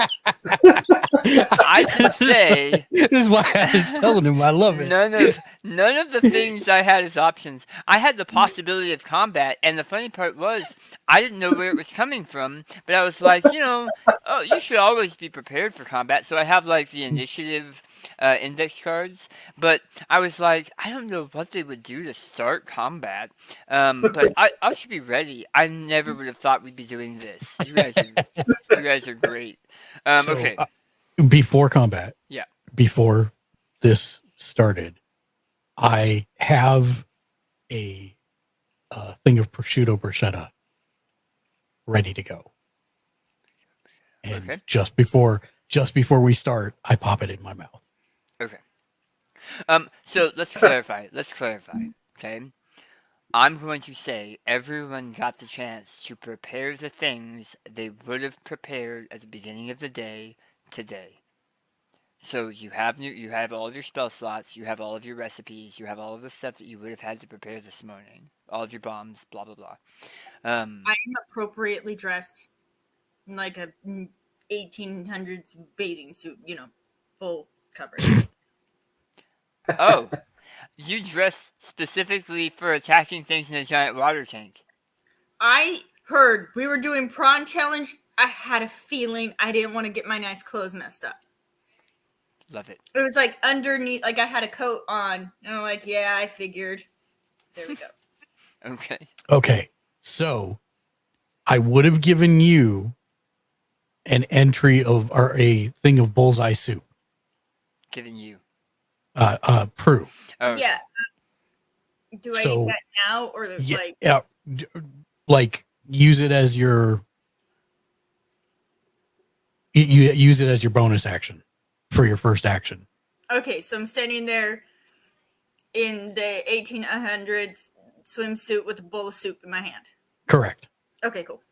And that what that will do is it'll add my +3 modifier to your next attack roll. Oh, that's cool. Sweet, cool. And then so what we need to do as a team is we need to roll our initiative. Yes. So I got a 14 plus 2 is 16, I think. Why am I missing? Yes. Why am I missing? I got an 11. Did you break into my house? What I was missing Ovita's initiative card. He was the only one I was missing.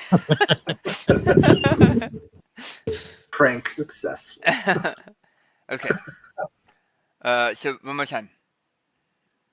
So 16 for me. Okay. 11. All right. Okay. Wait. So 1 second.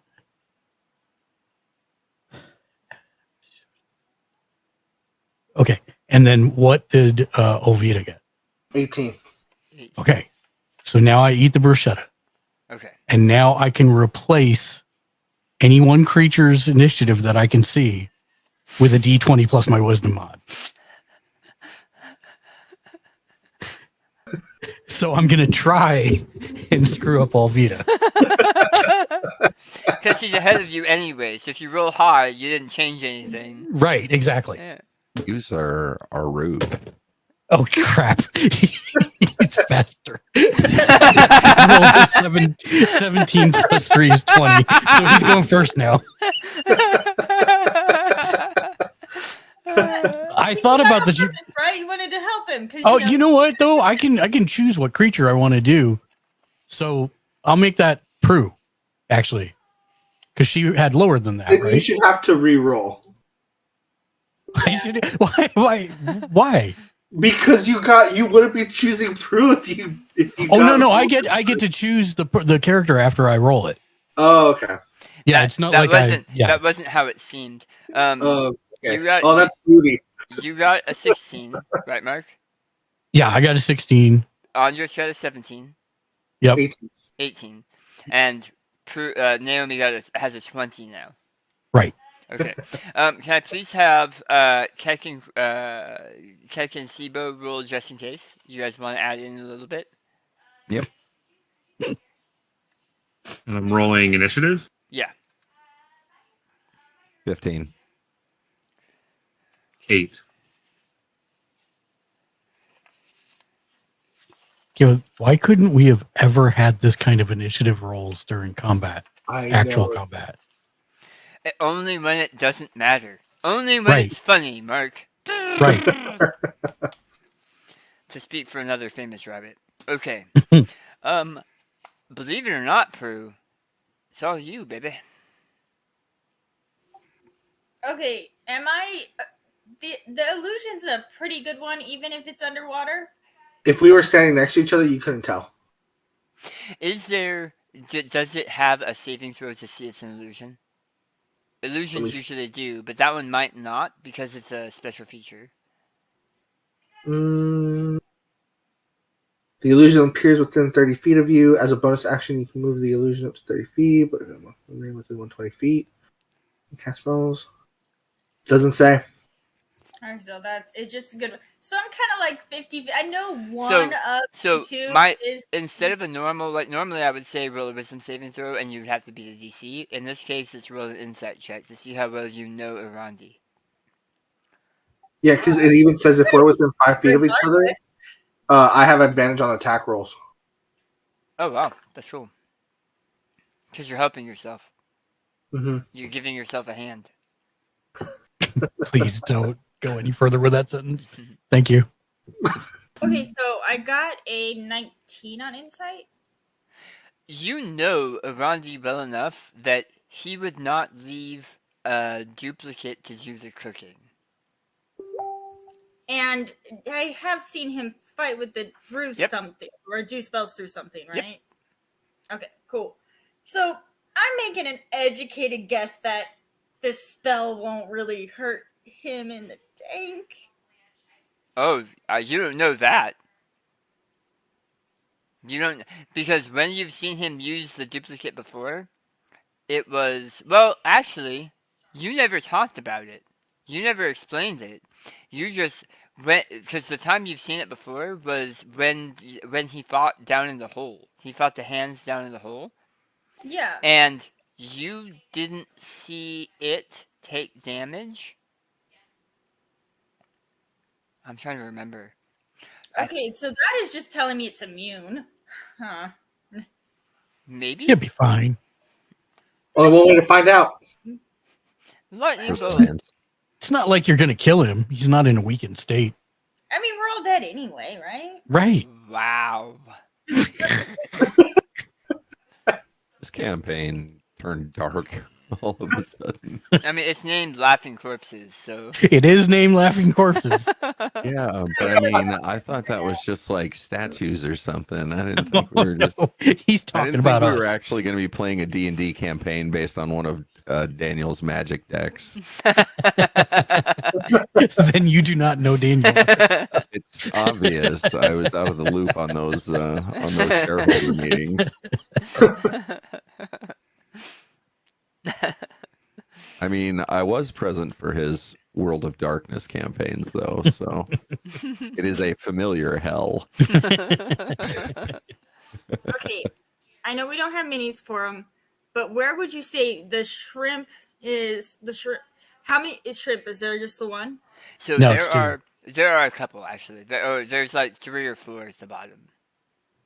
Okay, However, one is about 15 feet from you in the water because it's coming up because it's curious. And give me a perception check really quick. Okay, because I was going to say your little hand cursor is nowhere near the tank.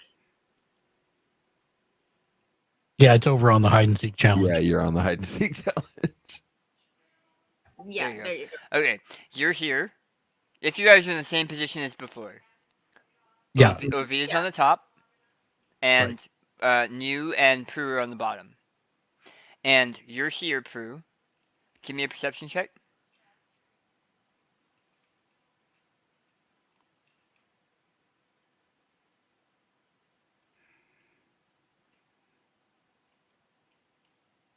Beep. 20. Oh yeah. You see the shape, the large pony-sized shape, in the. God, this is so weird. Pony-sized shape in the water, about 15 feet away from you. You see another one who is aggressively posturing in the shadowed water against what you can only assume is a 6.5-foot herringon in the water, deep in the water. So I can aim, so the herring gun's not gonna get hit with. Andreas, do herringons shed profusely? In the summer. Oh, okay. No worries then. He's currently sporting his winter re-dyeing coat. He's not blowing out his coat during this competition. No. Got it. All right. Because I'm not sure I'm much for eating furry prawns tonight. Oh. Again. They're gonna get cleaned. Again, yeah. Yeah. What's that, Prue? I drink my soup. Yep. Bonus action. And then I start to posture as if I'm going to do the shrimp mockery thing like I did before. Uh-huh. And your giant vintage, your full Wednesday Addams vintage bathing suit. Yep. And like as if I'm going to do that, and then I'm like, nah, and I'm gonna grab that piece of stone, like the mica. Okay. And I'm gonna toss it as close to the closest shrimp to me. Yep. About 15 feet. Yep. Enough time space away from the from Arandi. How much is enough space? How much space do you need? Oh yeah, that's fine. Yeah, we'll say that's easy. Yep. And then you get a +3. Yep. Do I still have to roll for this one, right? I don't know which one it is. Shatter? Oh. Uh-oh. Yeah. I'm gonna make a mess. I'm hungry. Do what you're gonna do. Okay. I'm just trying to... Yep. Do what you're gonna do. It says it's instantaneous. It doesn't say that I have to... I don't know. What's the... It makes a save. It's a Constitution saving throw. Mm-hmm. Oh, so you didn't even need the +3. It's a 10-foot. Ringing noise. It's a 10-foot radius. Yes. Hold on, let me double check. Yeah. A 10-foot point, a painful, intense, a 10-foot radius, yeah, sphere. Sorry, give me 1 second. I want to look it up because it may have a. There may be other things. Yeah. I'm sure there is.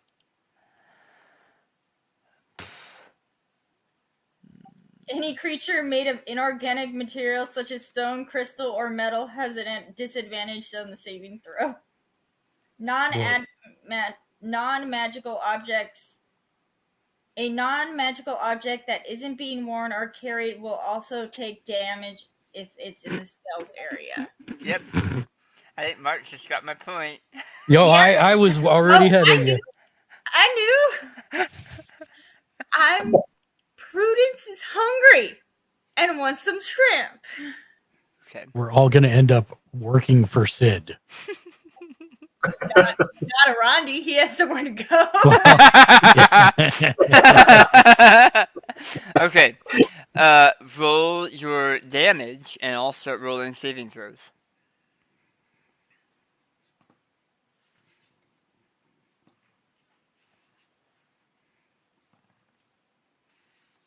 Yikes.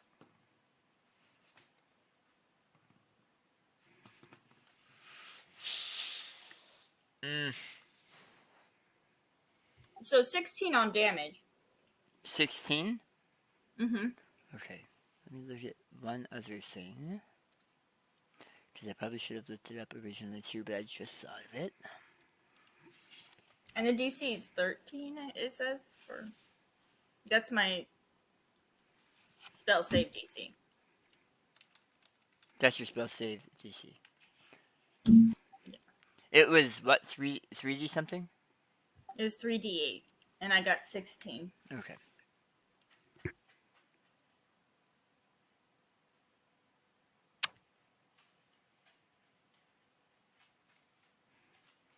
I'm looking up hardness rules. So glass has hardness 1 and 1 hit point per inch. Yeah, that's what I was afraid of.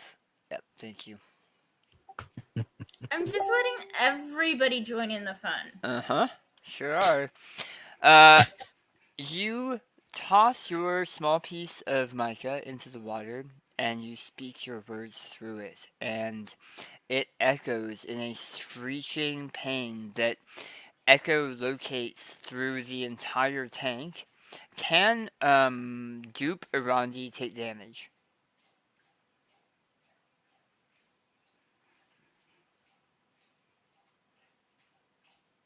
Am I on mute? No. No. Yeah, there we go. Can oh, that was your answer? No? Yeah, it doesn't. Okay. So several things happen in quick succession. There is a loud, piercing noise. Even the people outside the tank kind of jump. The audience all goes deathly quiet because they don't know what just happened. Is it possible for me to choose the noise? Sure.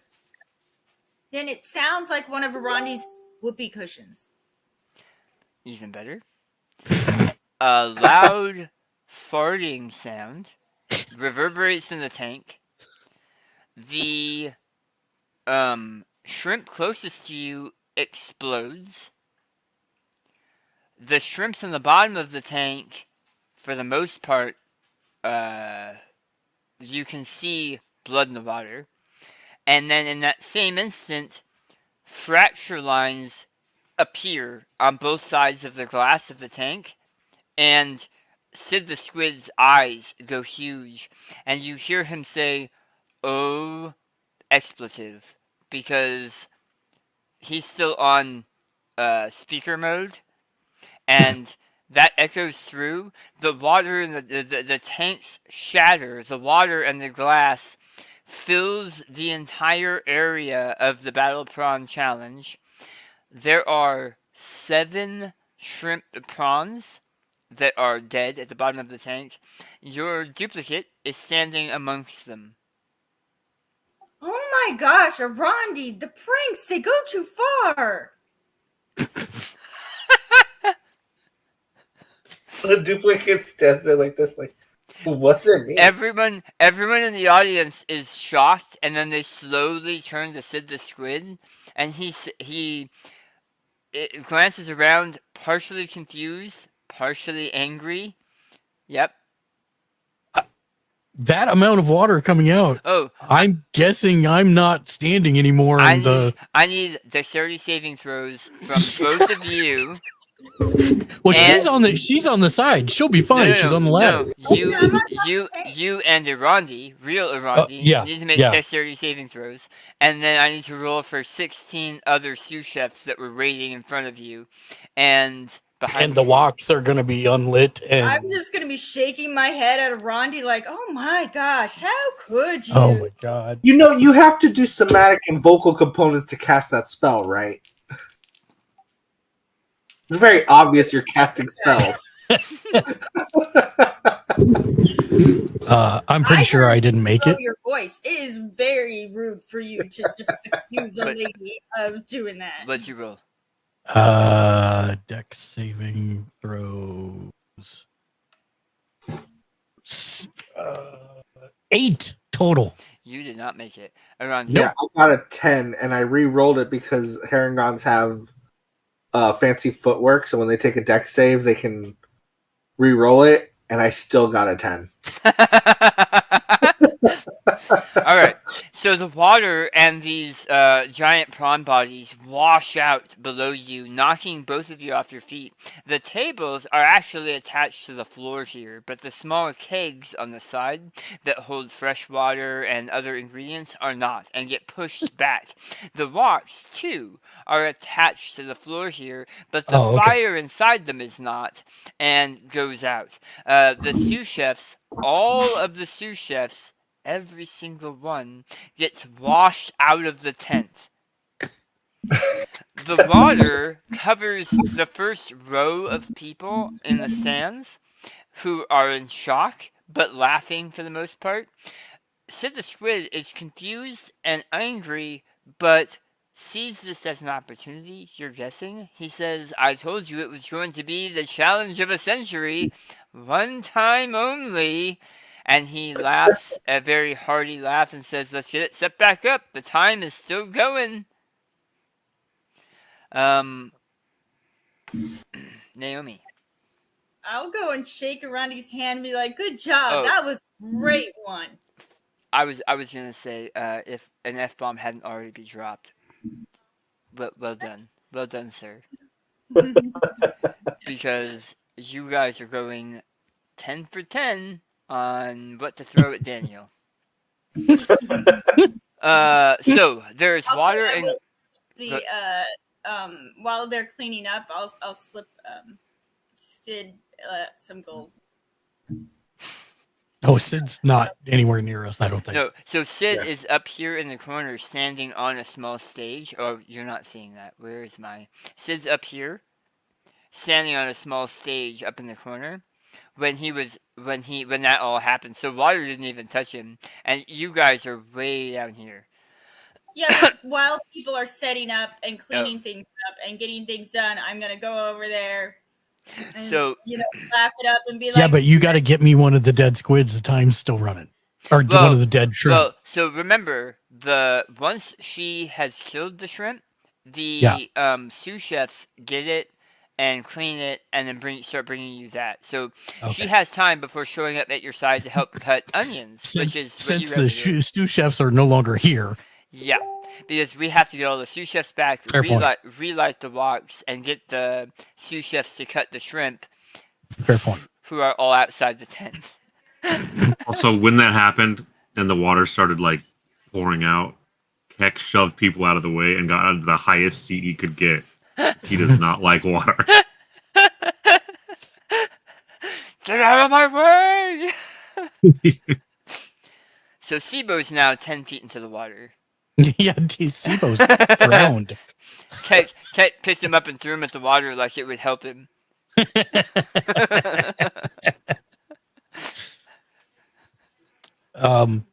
Yeah, let's get chopping once we get set back up. So, I was joking. Sibo's not actually in the water. He is wet though. If you guys were in the front row, I don't know where you were sitting. I'm always wet when you're GMing, sir. Oh, nice. I appreciate you. Thank you, Jake. I also went there immediately. Irandi, you are up I'm next. just saying what we are all thinking. Don't make it weird, anybody. Are all the shrimp dead? So all of the shrimp are dead because the way I work, I try to work with a environmental set of rules, and certain environments help or hurt certain damages, and thunder damage is pretty good in water.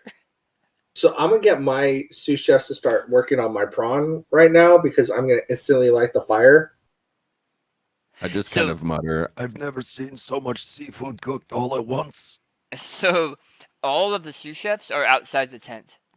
All of them rolled under a 10 for their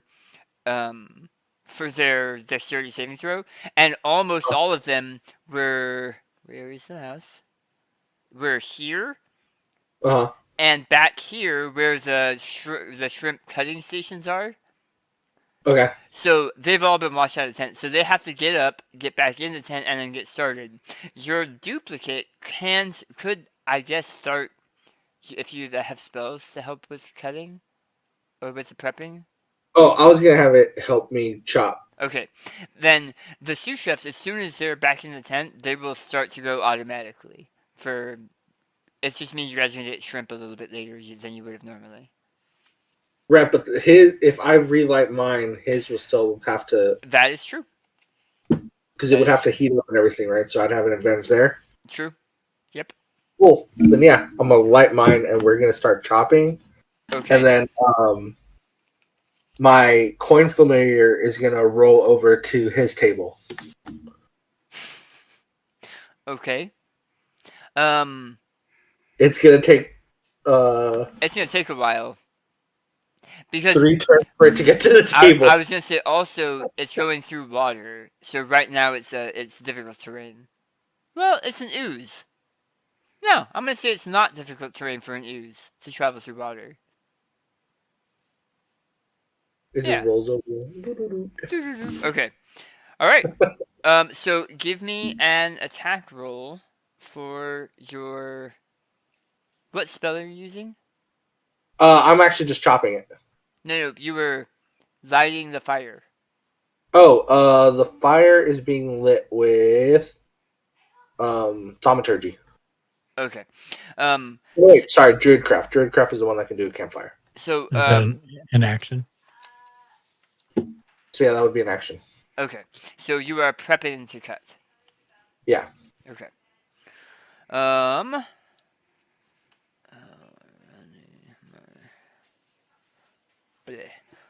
Okay. And you're done? Okay.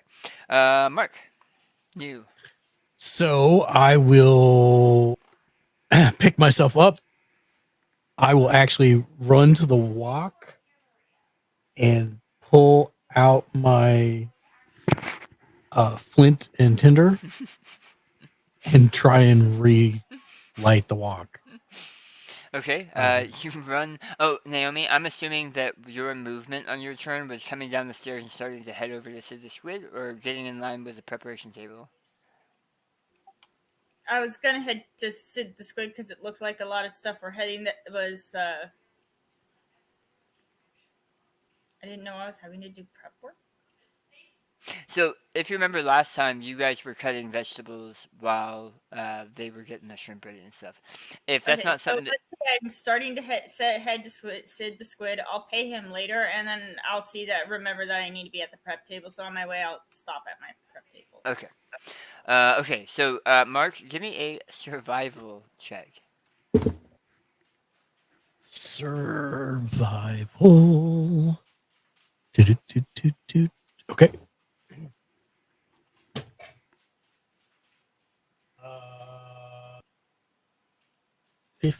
No, I'm sorry. 12 plus 5, 17. Oh yeah, You're able to. It's wet, but you're able to start a slow fire. Okay. In there. And that's probably going to be all my movement and action. So it is, yeah. That's it for me. Okay. Sibo, is there anything you'd like to do?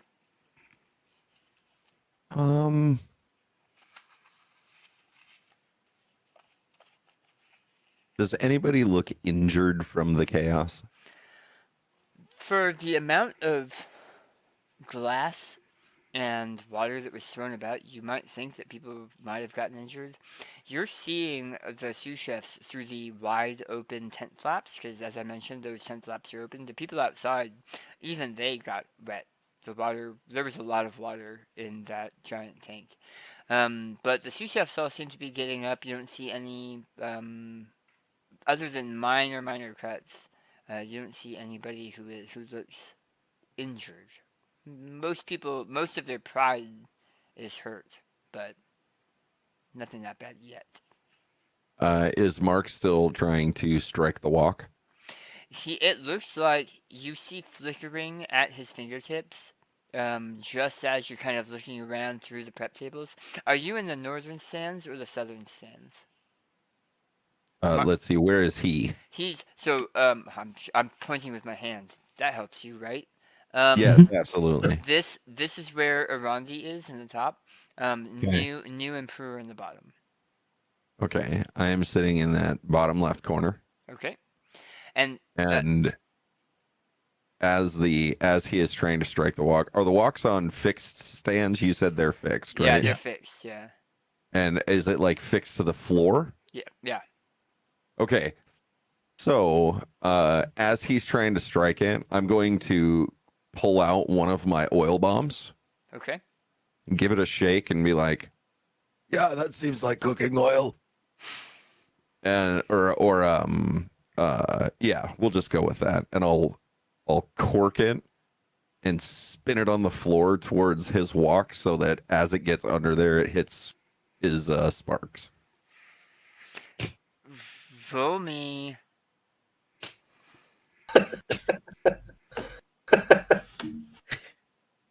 I'm just saying for the record now, I have 13 hit points. Don't worry, I have painkiller bombs. You'll be fine. That had crossed my Further mind. dying, you're good. We're saying goodbye to one character, three characters. And poor Sid's livelihood. I have to look up to the tricksters, or I have to give the trickster's pupil a good sending off. That is cooking show. Give me an attack roll. Okay.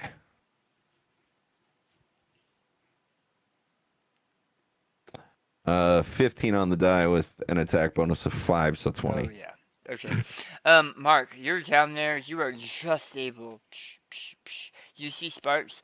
You don't usually have to light something like this. In this situation, with damp wood, it's taking you. You're frustrated because it's taking you a lot more. It was your teammate that did that. There's a lot of frustration running through you.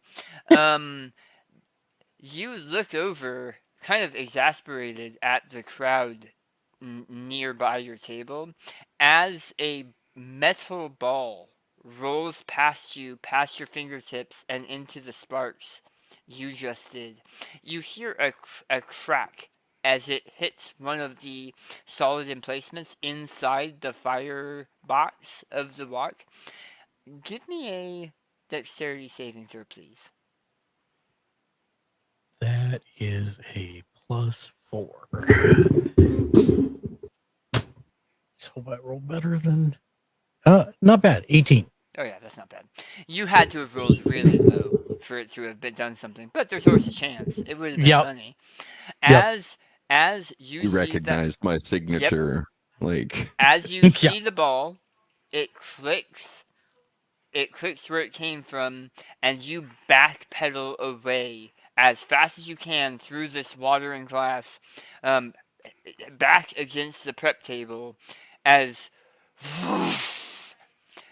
this oil meets the small flickering tinderbox, and expands for a moment on the bottom of the walk and lights the rest of that on fire.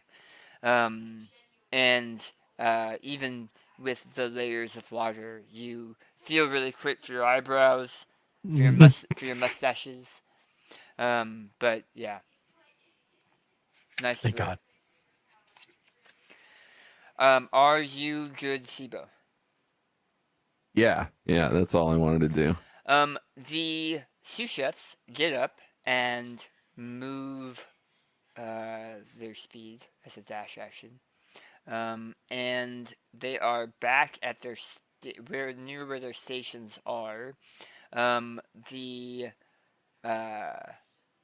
ones preparing the walk are also confused. Many of them are looking over at Sid like, what are we supposed to do? And Sid is giving them the keep going. And so they're working on getting back. The sous chefs that were preparing vegetables to you guys drop off the bundles of vegetables that you're supposed to start cutting and mincing. There were a couple bundles already there, but they hand off the rest. And you can see some of them reaching through the broken sides of the tank to pull carcasses out to start prepping those large prawns. And that is what they're doing. Looking over at Sid the Squid really quick, it's strange. You you're not usually able to see the inner workings of someone's mind. But it's almost like Mr. Krabs when he's seeing dollars leaving as it's playing in a bubble over his head, trying to figure out how he's going to financially survive this. Yeah, because even if he has the money, it's not going to replace the tank immediately. Yeah. It's a giant glass tank in a D&D setting. This is going to take forever to replace. Keck. I don't see the issue here. It's all for the rabbit. Oh my God. It's you, Keck. After this, he won't be able to escape all of the benefactors that want to donate to his new cooking show called Steel Chef. Okay, is the water gone back down? So the water has gone back down. So it was pretty high when it was still in the tent, but it's a tent, right? So it has expanded over the community surface. So now it's probably like an inch or less. Okay, that's acceptable. Yeah. You said one of the prawns exploded. Were you in the top or the bottom? The bottom, or I would have been at the top. No, sorry, of the bottom. I'm sorry. Of the southern ramp. Or not ramp, stage. Not stage. Stadium seating. Stadium seating, yeah. So you climbed all the way to the top. Yeah. One of the shrimp did explode. Yeah. Okay, I would come back down and start trying to find bits of the exploded shrimp to eat. So the insectoid hops up into the bottom of the tank where sous chefs have began pulling these larger carcasses out to prep, and he's picking amongst the pieces of the shrimp prawn debris that is left from one exploded shrimp. And you find them. You find them pretty easily. They're all over the place. Actually, you don't find them. I take it back. Debris. You don't find a lot of it because it was washed out into the water. So you find some. And if anybody gives me a bad look for what I'm doing, I just turn and stare at them. I mean, come on. I'm sure would be unnerving. Many of them probably think that you're searching for your cousin. Right. Okay. You are looking for a raw meal. Naomi. Okay, so we've already established that the pilot light's lit. Yes. Okay, then I pull out. I'm hoping that either I have a knife or there's knives available. All my knives are laid out on the table. Okay, I just grab whatever one because I don't know what I'm Which, looking at. after 4.5 months, he's probably used to. Yeah. Oh yeah. I'll probably and then grab. Is it onions instead of lowercase? Yeah, it's like green onions, and actually, I think it was beans. There's But- bean sprout. Yeah, it's green onions, bean sprouts, stuff like that. Yeah, it was like giant pea pods Yeah. or green beans in pods. Bean preparation. Yes. Yep. I start. So give me a roll. An attack roll.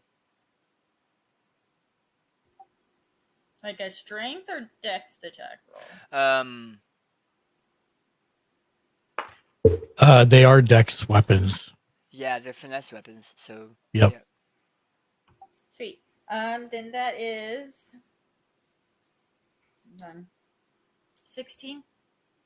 That hits. Go ahead and roll damage.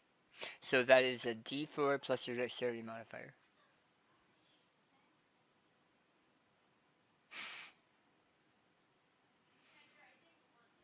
Three. Okay. You're getting through it. It's a large bundle. It's all soggy for some reason. Green bundles of green tree beans.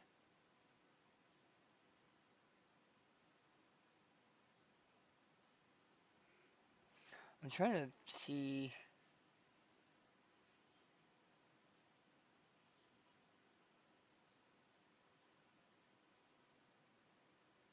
How many? How many did you need? I think it was 3 full bundles. I think it's 3 full bundles. Yeah. Yep.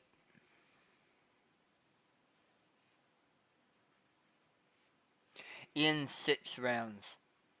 Right.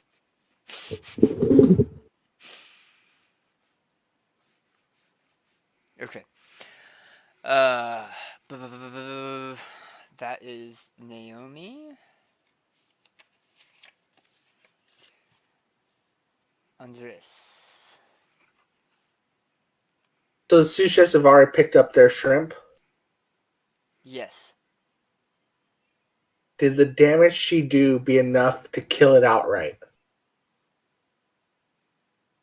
The prawn? Uh-huh. So all of the prawns are dead. So I can't healing word theirs.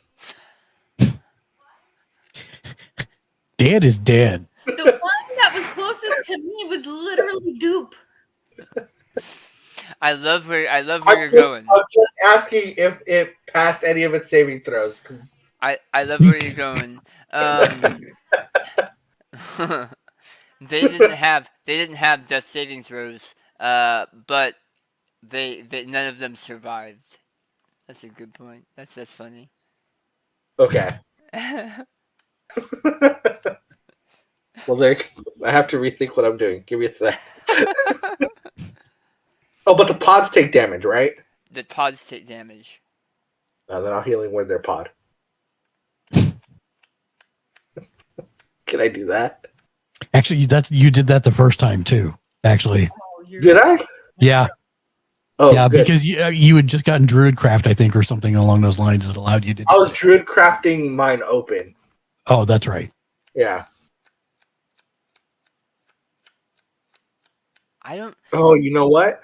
They're technically inanimate objects at this point. I don't think you can healing word an inanimate object. You can mend it. Would you let me cast Sanctuary on one of them? What does that do? Makes it so we can't attack it. Uh-huh. But I think it's a living creature. That is a living creature. I think. So we're saying that the plants aren't living creatures? Not anymore. Not anymore. I can talk to them. Not if they're dead. You I mean, can't. even if here's the thing, right? Even if you had to talk with plants, a plant's not a creature. If it was a Lights disagree. mycelioid, How dare you deny their fundamental right to exist? Oh my God.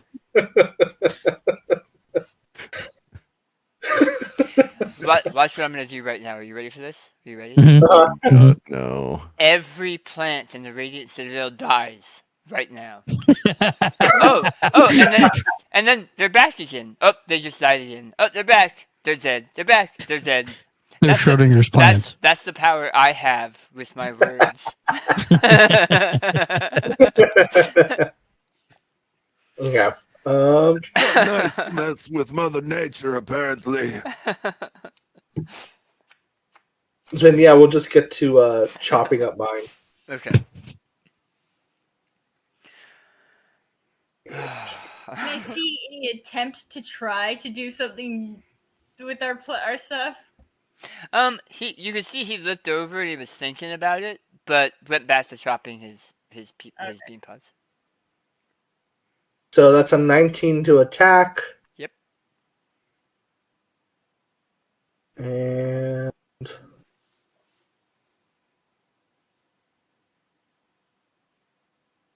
5 points of damage. Okay.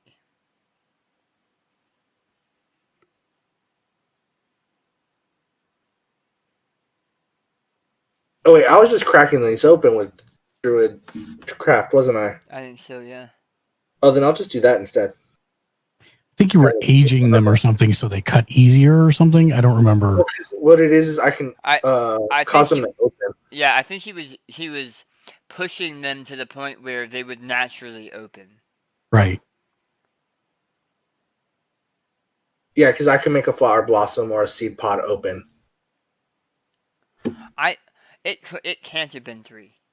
Because the amount of damage you guys do to them would not finish them in 6 rounds. It came down to the last round when we did it the first time. Yeah, it did. Okay. So then, yeah, I'm just gonna seed pod or open mine with Druidcraft.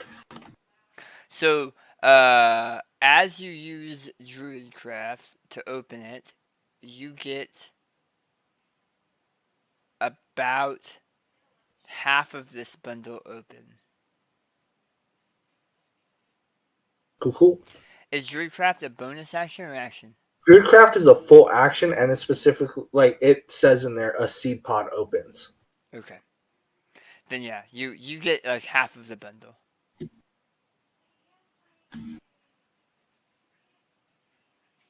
I need 3 bundles.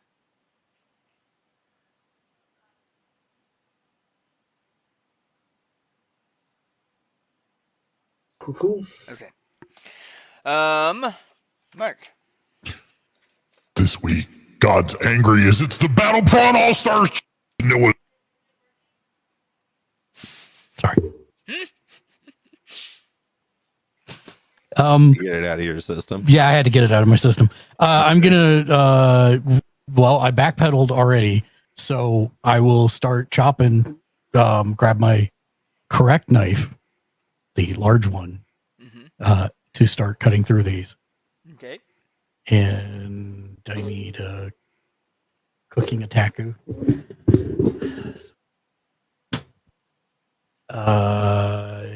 25 to hit. Oh yeah. And then this is the part that sucks. 3 points of damage.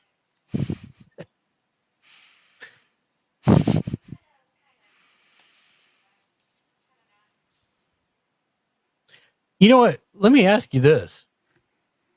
These are like pea pods, aren't they? Yeah. So I could like use a pan and smash one side of them to get it to force it out faster, it right? says where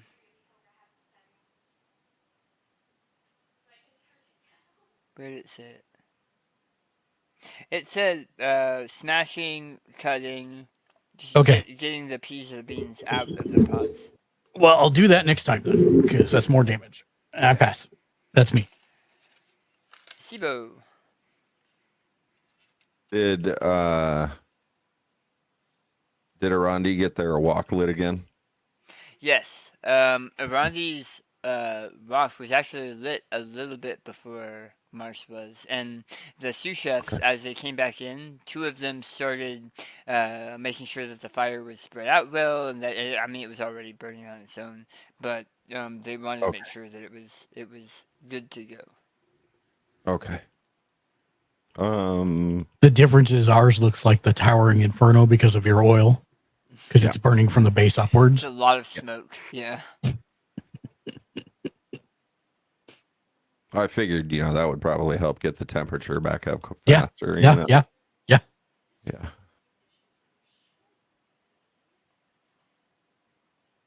I don't think I'm going to do anything this round. Okay. You are watching. You're actively watching this round. I can't. God, what was it? What was the? There was a chant. Was it Team Harry Goblin? That was one of the chants from one of the competitions. I can't remember, but I'm probably chanting something this time too. But I'll think of it. Maybe it'll come up next round. Okay. The sous chefs are preparing the woks. A couple of them are bringing portions of the shrimp that has been chopped up and prepared, and they are placing it in the woks and near the woks because they're going at different times to, I don't know why. That's what's happening. I'm not a sous chef, so I don't know why they're doing it that way. The sauces are also being added from this little table. These little tables have a handful of sauces, and they're no, that one. There you go. Up these little tables have a bunch of sauces on them that they're also adding to the shrimp cakes.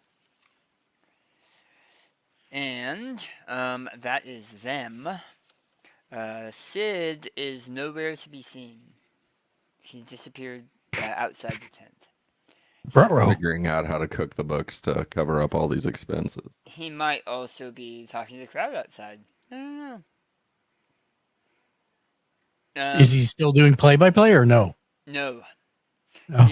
He left. One of the sous chefs has climbed up onto the stage and is doing a much less aggressive play-by-play, but doesn't have the ability to speak loudly, and so they're kind of shouting it, and it's hard to be heard over people cheering or talking or. And Crow. I think Keck is probably used to the chaos of this party, so he's bored. Is there anyone selling alcohol?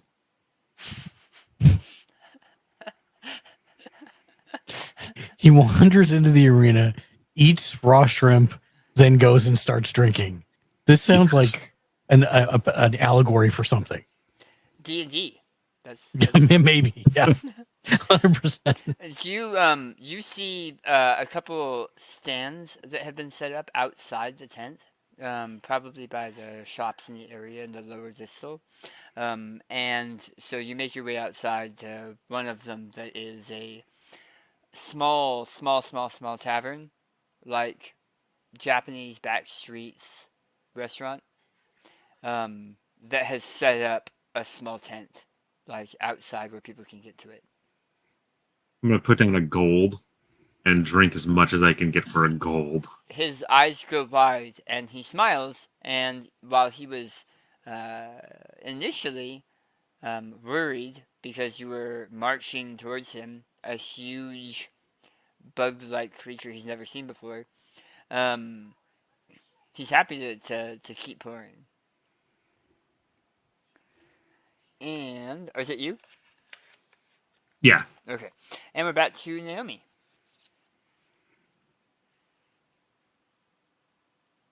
Okay, so more chopping. I'm not gonna try to blow up some peas.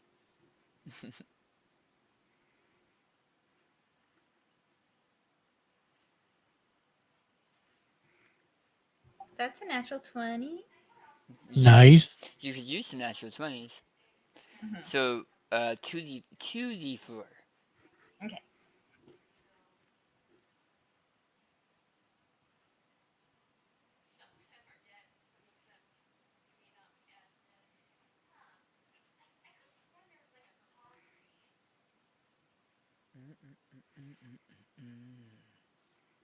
Five. And what's your dexterity modifier? Oh, +1. So okay. 6.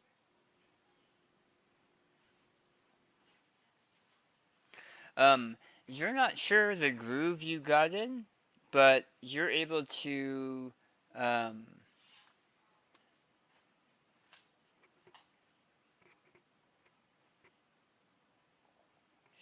to finish the bundle that you had started.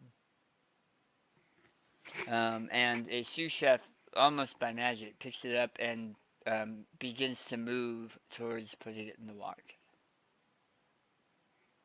And is that you? Yeah, because I can't exactly insult vegetation. I mean, you can, just doesn't do much. Mythbusters proved it's possible. I don't know what help it would be, but you could give Iranti or new Bardic Inspiration.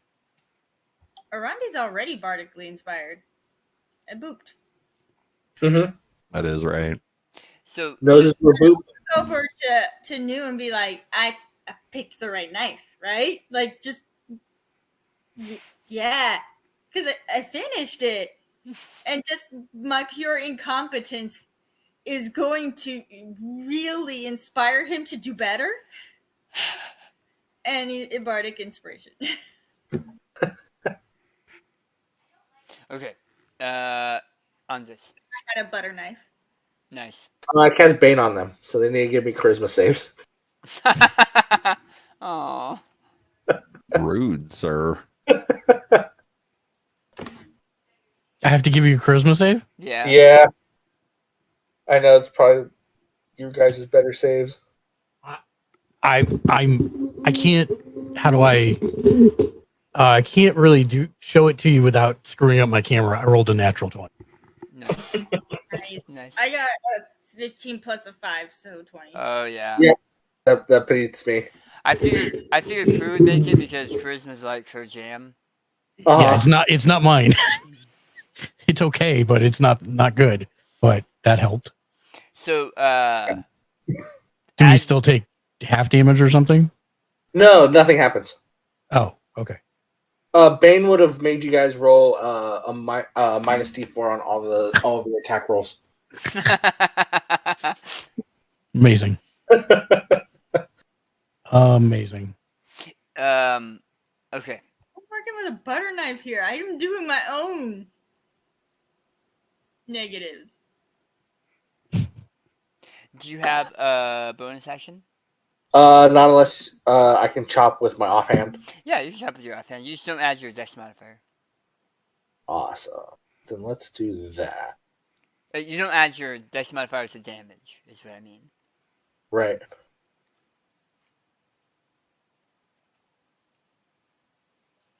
That is a 15. That hits. And because I have advantage due to it being an attack roll, so because my clone's next to me, I have advantage. So I can throw my sneak dice on this. You really snuck up on those videos. Yeah, that dead plant never saw it coming. That plant never saw it coming. So 6 points of damage. Dan's like, guys, I got a short session for you. We're not going to go all the way to 10. I got this thing whole planned out. Now I'm not even sure if it'll be before 10. You finish off the first bundle. Sick. Jeez Louise. Okay. So, is that you? That's it. Okay. New. All right. New sets down his knife. He pulls out the frying pan and begins to murder the bundle. Attempt to, chicken tenderize the bundle with his pan. Okay. And rolls, I'm not making this up, rolls another nat 20. Son of a gun. Yeah, that's fine. So what do I do? I never remember. Is it so pan, double the dice? Yeah, so pan is going to be double the dice plus. So you hit, obviously. You Yes. have to roll very high to hit. It's going to be D6. No, D8. Oh, it's D8 for pan? Yeah, that's why I switched to it. Oh, nice. Why is it a D8? Yeah, I don't know either. Is that part of the class? I think so. So for his class, he can use specific kitchen implements for specific damage. It doesn't go up, it doesn't go down. It's Nope. weird that it's D8, but I'll take a look at it after. Okay. So it's going to be 2d8, and then it's going to be your strength modifier as well. Which is Probably plus 1, I think. No, it's -1. Oh, so it's going to be 2d8 -1. Yeah. Okay. So it's 4 and oh, I can't see it. 4 and a 6, so 10 -1, 9. Okay. You smash the heck out of that bundle and finish off that bundle. Okay. That's me. I don't have any other cool tricks. I just looked up my notes. I'm not Yeah. sure why I took such deep notes, because I wanted to know what you were using with Druidcraft. Mm-hmm. I had given you Druidcraft as you opened a full bundle. You said half. Right. No. When you did this originally, I had let you use Druidcraft to open a full bundle. Yeah, because that's what the spell says. Right, and the reason, well, because the bundle is a whole bunch of beans, not one seed pod, but like 5 or 6. And so I had thought this time, oh, well, I'll give you half, because it makes sense. But I had told you before it opened all of them, and the reason I was getting it confused, besides the fact that it was months ago, was because you were also doing stuff to mess with each other at the same time, which is why it took longer. So I'm going to say you are 1.5 right now on bundles. So I thought, because in the way you originally described it, was that it was a giant bean pod. Oh, sorry. Like one pod. It's with big beans in it. They're long bean pods, but there's a bundle of them. That's my bad. Oh, I thought it was like Arandi said. Okay. Yeah, we've been operating under like it's a Yeah, it's like edamame. I thought it was like this giant size edamame. I like that Yeah. better. We're gonna say it's a giant size edamame. Yeah, that's what I was going with. Yeah. Yep. Okay. So the Druidcraft will just open it. So the time, the round before last, or whenever you did Druidcraft to open it, you opened one, and then you did half of the damage to open one this last time with your knife. Okay. Yep. So, you are 1.5 in, and they're 2 in. Gotcha. And it is Shank. Sibo. So I really don't want to help Arandi, but doesn't your clone get to do something too? My clone can't do attack. So the clone's what's giving me advantage on the attack roll. Oh, I see. That makes it more balanced. Helping. I got you. Yeah, I got you. What's actually about to help me is next turn my familiar arrives at your table, and then I can do something else. Because the familiar has its own turn. Yeah.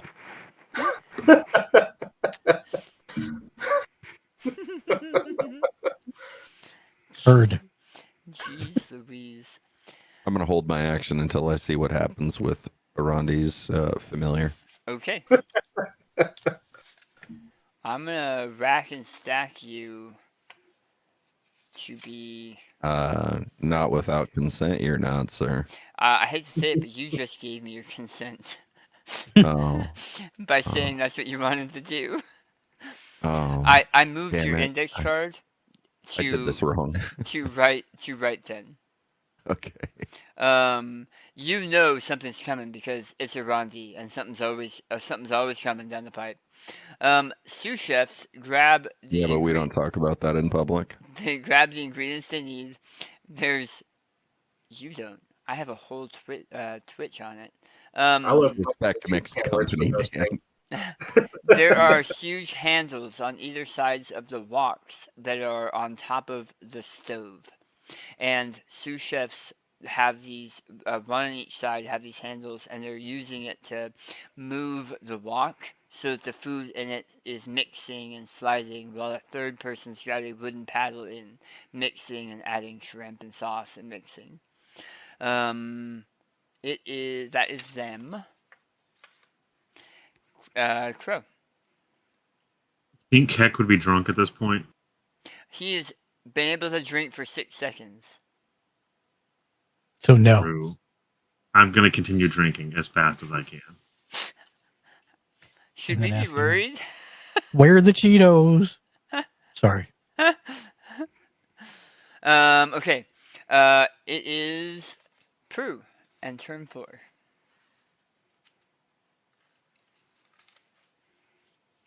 We're on a last bundle. You are Yep. on your last bundle. I'm gonna assume that New probably has that. Sure. Okay. Yeah. And so I'm gonna cast Prestidigitation on Arandi's fire. How big is their fire? Campfire, probably. I think I counted as a campfire last time. Yeah. Yeah, so Prestidigitation can snuff out a small campfire. You guys are mean. Can Prestidigitation snuff out an oil fire?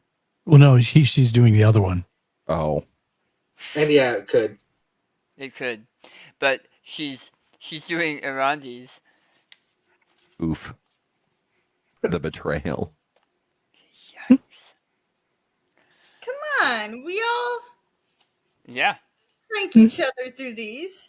Mm-hmm.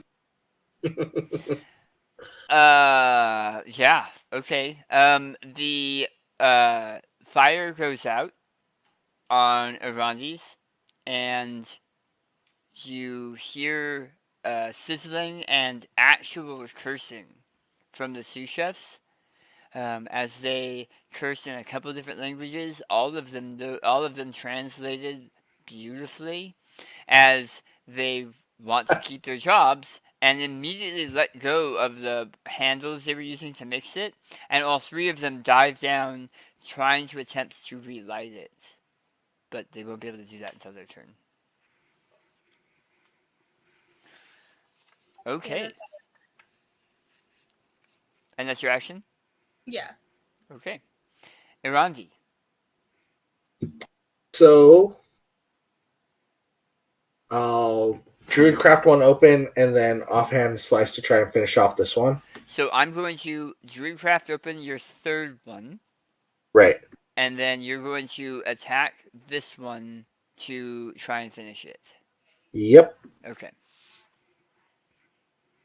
14 or I'll take a 20. A natural 20? Not natural. Okay, dirty 20. Okay. God, I know. I wish. For another 7 points. 7 points. It is very nearly finished. All right. I have a bonus action. Not that I can do. But he's over there. He is, and what he's going to do is start rolling around in your beans and absorbing them into his little acid body. Just gonna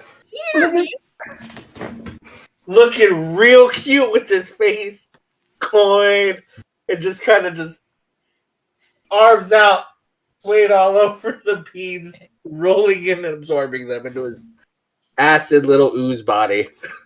And on my turn, wham with the pan. Just so you know, how many hit points does he have? Not enough. Not enough. No, that's very true. I think he's only got like 2. Oh no. He can just resummon him. Oh, he's got 10 hit points. Oh my He's a tough little dude. And he's got I'm 12 never months. gonna kill it. I'm never gonna kill it. I only do 1d8 damage. That's if you hit him. Hey, Mark. Yeah. Mark. 1d8 Yeah. minus 1. Right. You're right. Exactly. That's awesome. I rolled a 14. I don't know what his AC is. It's not your turn. 12. Oh, I thought it was my turn. No. Not yet. It's you. It's Sibo. Then it's you. Okay. Roll me a d4, Andres. Mm-hmm.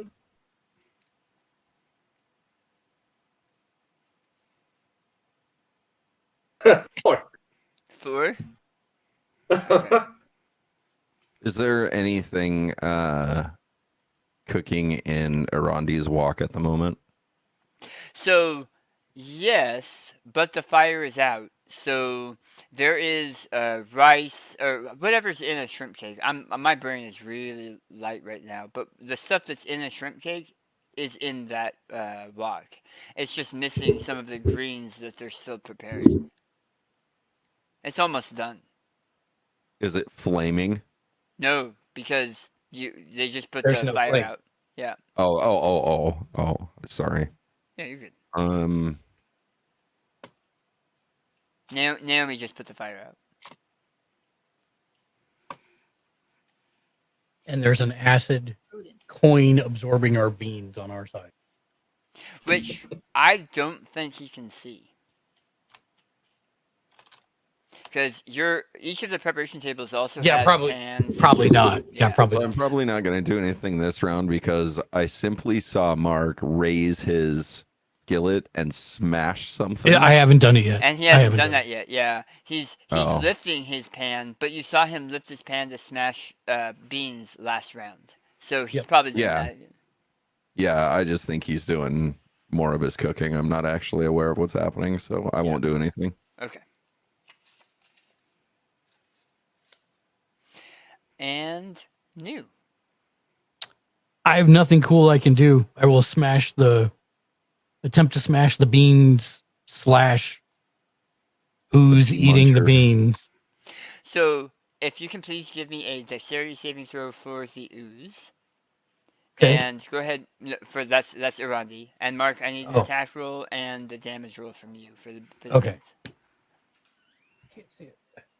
He actually has proficiency in them. Nice. So 11 plus 3, 14? No, 14 hits, yeah.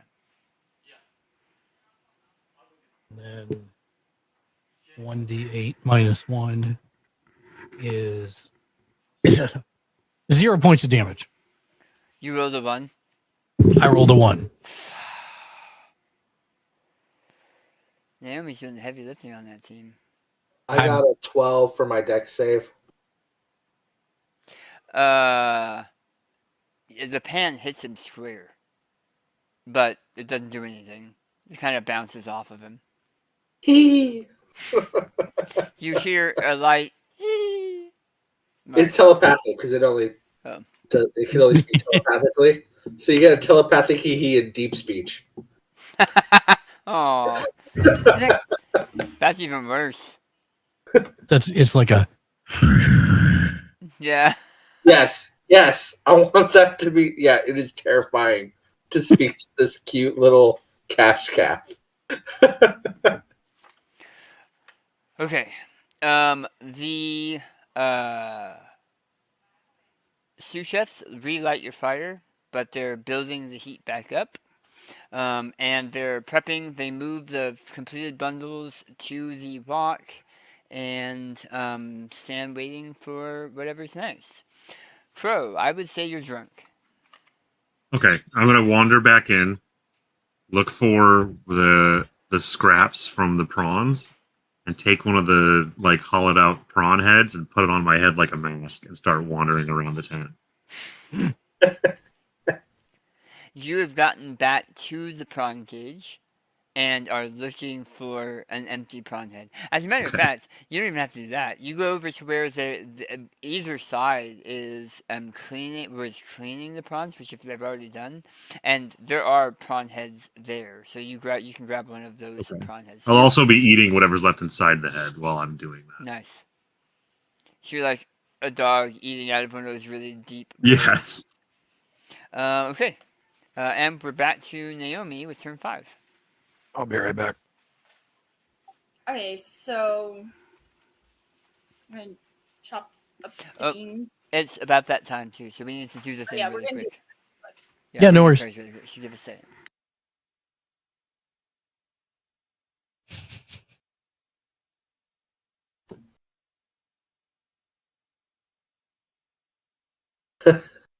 Thanks for going along with this. I think it's hilarious. I needed a rematch. I love derailing Dan wherever possible. So I'm totally here for this. Oh, I'm like, every trick, I'm like, oh, I think I could do this. Maybe this will work. Well, the problem is I don't have anything tricky. Normally, Yeah. I have to actually like throw food at people or what. But you know what? That might be Just start throwing food. that at might be a possibility.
It looks like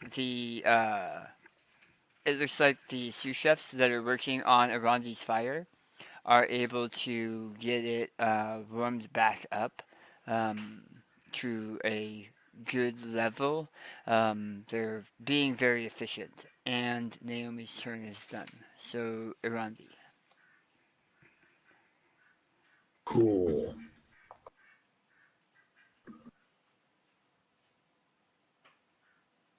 Let's finish cutting open. Maybe with a 12. 12 hits. Yep. Yeah. Yeah, because my other roll was an 11. 11 would have 5 hit too. points of damage. Oh, okay. 5 points of damage? Yep. That finishes that third bundle, and the sous chef waiting there grabs a hold of the bundle and just ready to turn around and toss it into the water. Cool. Then we're gonna cast Sanctuary on my familiar because it's a touch spell. So he just he goes like, "Woo!" and like does a little wiggle, and now he has Sanctuary, and he starts rolling to absorb more beams. And on his turn, yeah, he's gonna roll around the table, and I guess can I take the dodge action? Yeah. So then he'll be dodging. Yep. Nice.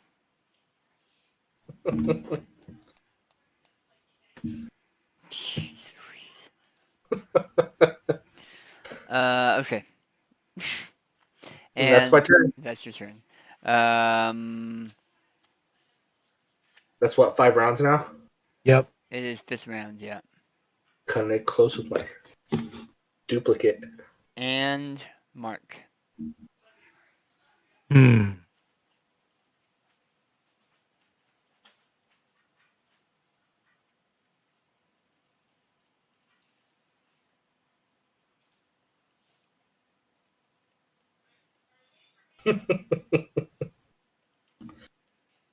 No, it's Mark's turn.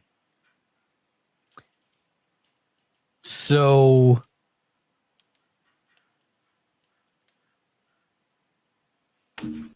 is there a bowl within 15 feet?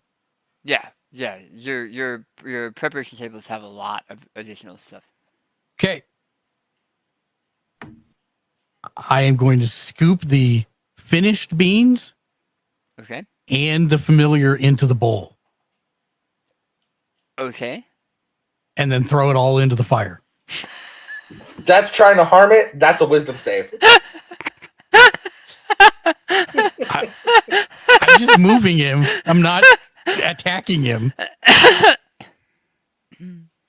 The fire has to make the wisdom save, I think.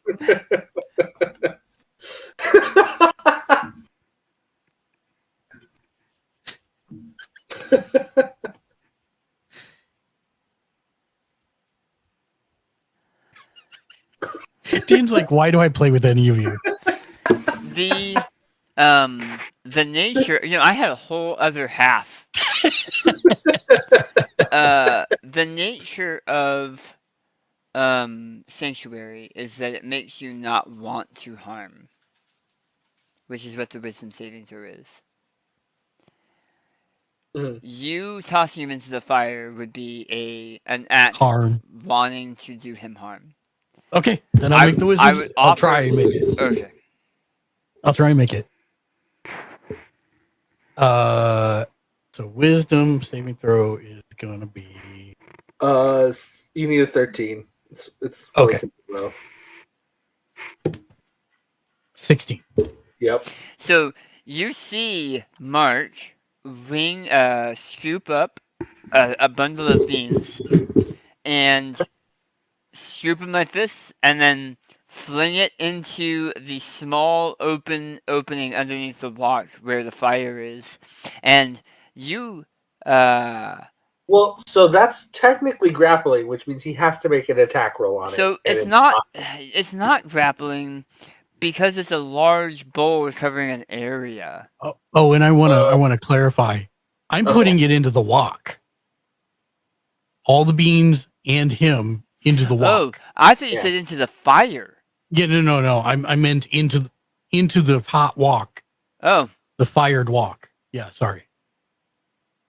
Because I'm trying to finish the crab cakes. I'm just trying to work around it by adding extra ingredients like a metal coin and ooze. And Okay, I'm ooze and acidic ooze. Yeah. Yeah, I'm just trying to get it done. Well, here's the thing. I don't think it would be a grapple check, but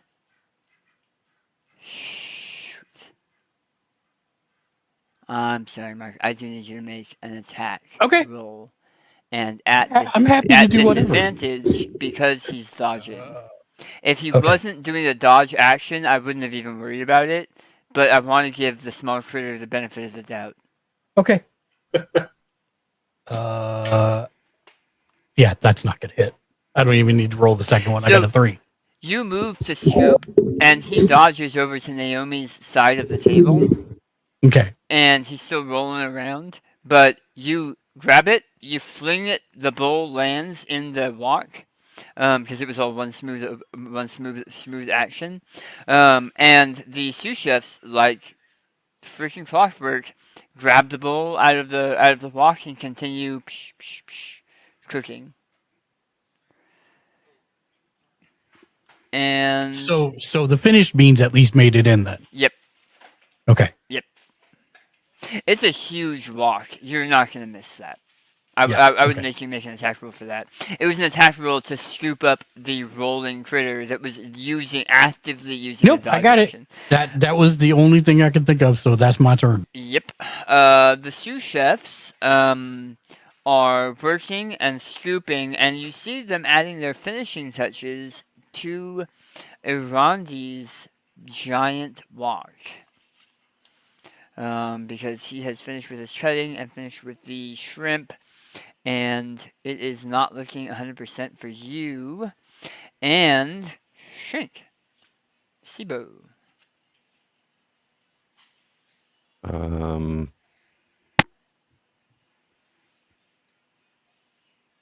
Yeah, I think I'm just gonna stick with cheering on in the crowd. Okay. Dan, if you want to check your G chat, the DM that I just sent you, that's kind of an ongoing issue for me. So. Oh, okay.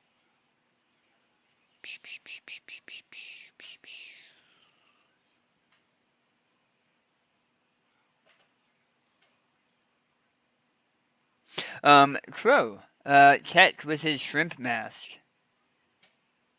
I will go push whoever's sitting next to Sibo out of the way and sit down next to him. I'm gonna go, Hey, Sibo.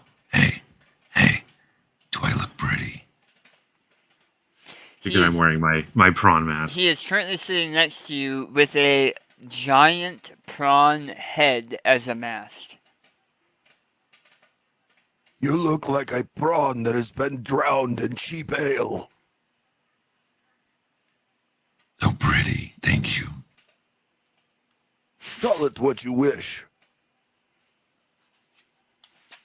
I just That's turned, I turned back to the show. Okay. Prue, round 6.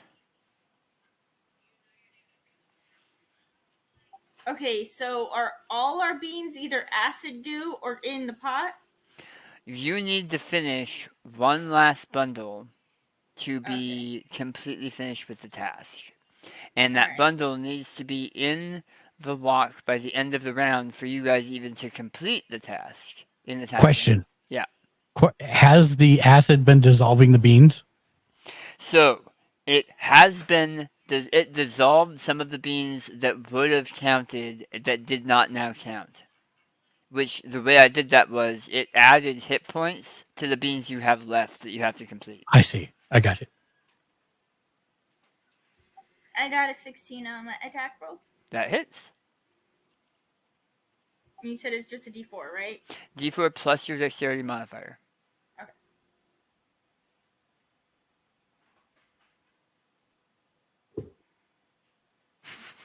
Thank you. 2. 2.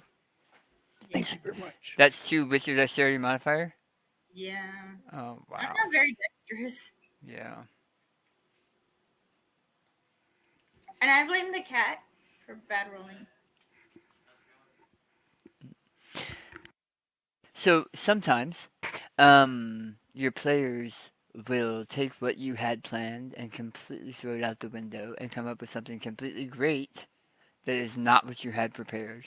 And that's what tonight is. I had a short saying goodbye to a character event planned that they went, instead, we're going to go out with style. And that's what it's been. Just a whole bunch of random style. It's been great.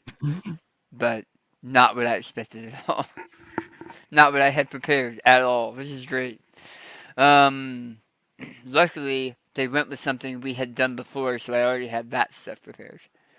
Which I do appreciate, you guys, because you could have said something completely different. That was Naomi. Is there anything else that you would like to do, Naomi? Love you. Do you have a bonus action or anything like that? I don't think I really have anything I can do as a bonus action. If you have any spells that are bonus action spells, you could do those. But I don't know if you do. So There's a bonus action one. That would be fun. You're already going to get arrested. I don't know why you want to get more arrested. We're going to go to Andres, and then if Naomi finds a bonus action, she can come back. I don't think I Me and my clone are going to start doing a celebratory dance like we do Kid and Play. Where we do like the tap of the feet and like step back. So my familiar like sees the stress and worry on news tables, and it poops out what's remaining of the beans, and like goes over to New and like taps his hand like it's gonna be okay, and I cast guidance on him. Oh, I just need to know. He casts guidance on him. Right. Oh. I just need to know if it's Kid and Play House Party 1 or 2. Oh. 1. It's going to be 1. Okay. Classic. You guys. Thought about doing a breaking reference instead, but I was such nerds. Kid and Play was the correct move there, I think. Okay, so while the beans he pooped out are not perfect, they are not completely gone. So, on your turn mark, you will have less beans you need to prepare, and you have guidance, thanks to the familiar. I appreciate, Andres, that you made sure we knew it was not you that did it. Right.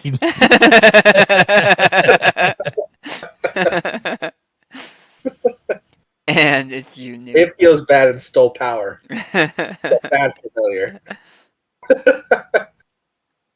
Who is it? It's you. Oh, okay. Well, I'm gonna attack with the pan one more time. Okay. And guidance gives me a D4.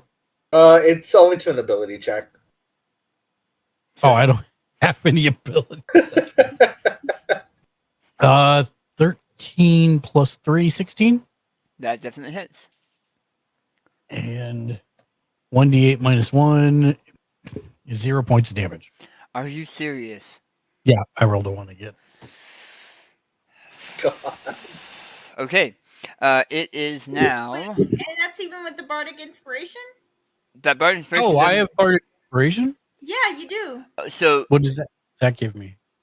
It's a +6 to hit, I think. It's a D6 to plus hit. D6 to hit. Because your sword bards can add the D6 to damage. Yeah. So the problem, Naomi, is that he's hitting just fine. He's just super weak. Yeah. And Oh, he's I'm out of not. his element.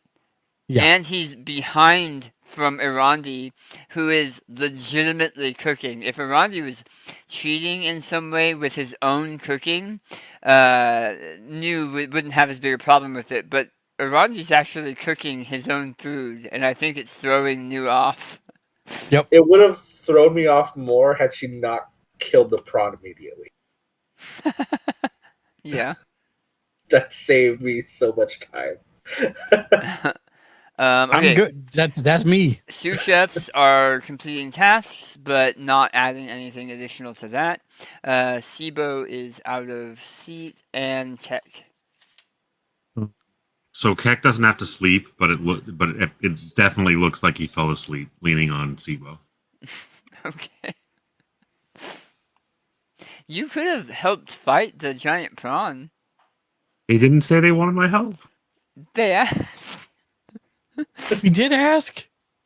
Okay. I purposely was like, I want to do this. I want to go one-on-one.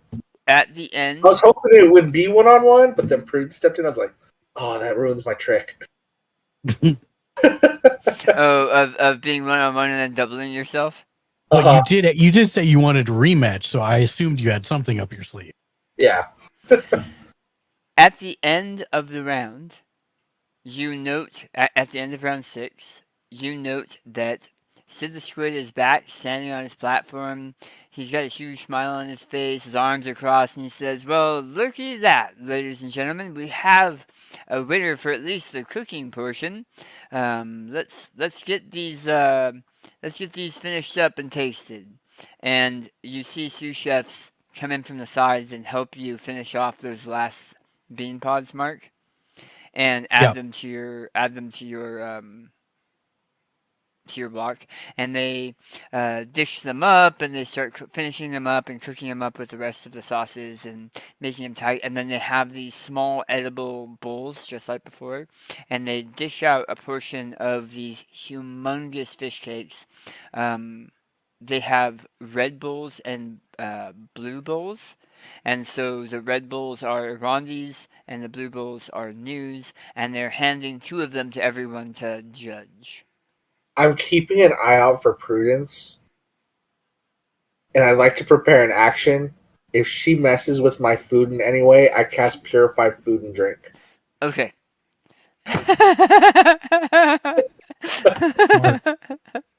Heard. Okay. Oh, my duplicate's gone now. So the food gets passed out, and people seem super overjoyed. This has been a heck of a show. So I'm going to keep preparing because we've got to use all the shrimp since they're all dead now. Yep. So I will keep preparing as they're doing all this so that we can keep them going so we can actually either sell through or, give away at whatever. Seeing you do that, the sous chefs continue to prep. They had stopped, but they see what you're doing and they continue to bring you shrimp and bring you bundles and help with the bundles and help with the shrimp since you're out of that part of the competition. Yep. so the squid gets the votes in, which are there's like two large buckets, and as they're dropping, they're supposed to drop the one they vote for in the bucket, drop the plate, a bit of the Was plate. I had any time to add some flavor up to ours from Prestidigitation? Sure. Yeah. Okay. I didn't mess with F. I didn't mess with his, but I gave ours a little boost. Okay. And so you finish cooking, and all of that's through. As you finish up, Mark, as people are still eating because it takes a little bit. And he starts tallying them up, and he announces. As people are finishing up, he says, "Well, I would love to say it's a landslide, but it was pretty close. Obviously, this has been a very different and unique show. It'll be a little while before we have another show, as you can see. But we have some ideas in place, and I've got some backers that are looking forward to the next challenges we have." And he says, without further ado, the winner of tonight's Prawn Brawl is Arandi, and he points to the duo Arandi, or sorry, he says Ovida. The Ovidas, and points to the two Harangon that are standing in the corner, and hops down onto the wet, soggy ground and walks over and hands you a small trophy that has a shrimp, like a dried prawn, in resin sealed on the top. It's very similar to the badges some of you have, but it's on a small trophy. And I will ham it up and like throw my hands up in the air like I'm disgusted, and then I will like cross my arms, and then I'll begrudgingly walk over and congratulate Arandi. And then hold his paw up. The crowd is excited. They're happy, and they start emptying out of the tent. With you guys still in the tent, Sid the Squid, make sure you don't leave. Oh yeah, we're not going nowhere. He says, I just start nervous laughing, like I am twirling my mustaches, and I am just laughing, and I've got one hand against my temple, and I'm just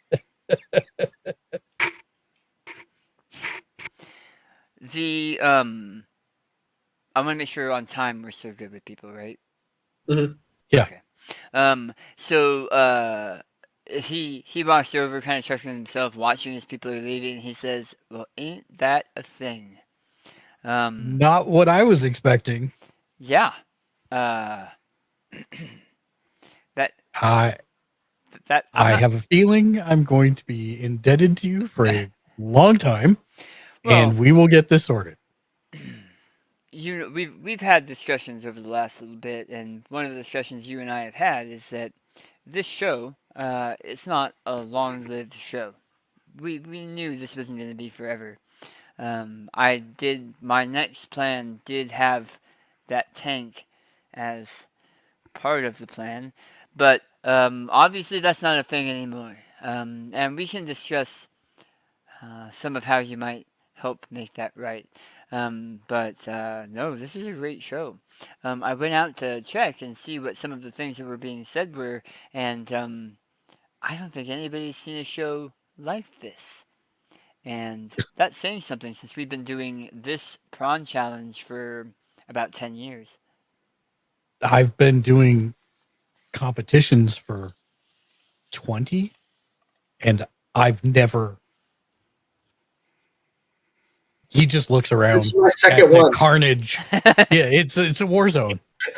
He just shakes his head and starts scratching his head. Innocent as possible, like this. I hope this helped to bring a smile to your face, Ovida. You will be missed here. Missed, but not so much. And he looks around the chaos of the tent.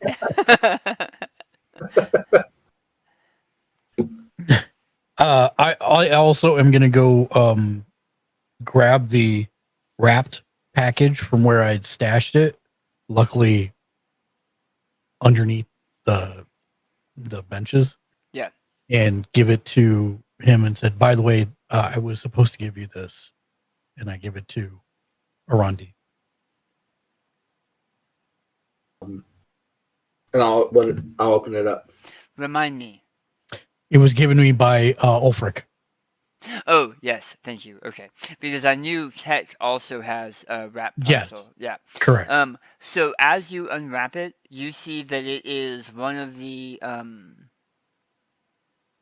like, top tier candy boxes that Ulfric sells for a lot of money. And there's a note written on top of the, like, 4 boxes of chocolates and sweets that says, "For you and the family." And these go for about, if you wanted to turn around and sell these right now, you could probably get like 40 gold, 40. They're the top level. What about everyone else? What's everyone else doing? Check. I think I would have woken or paid more attention once I heard that it was over. Yeah, once everybody was leaving. So I'll stumble over to where Arandi is and With say, a giant shrimp head still on it. Yes. Yep. And say, I got a present for you. I found it and it had your name on it. I thought it was pretty cool. And I'll hand him the box with his name on the paper. So it's a very nicely wrapped bundle, wrapped in paper, that is tied with twine, and it has your name written in excellent calligraphy. Okay, yeah, I'll Your open it. actual name.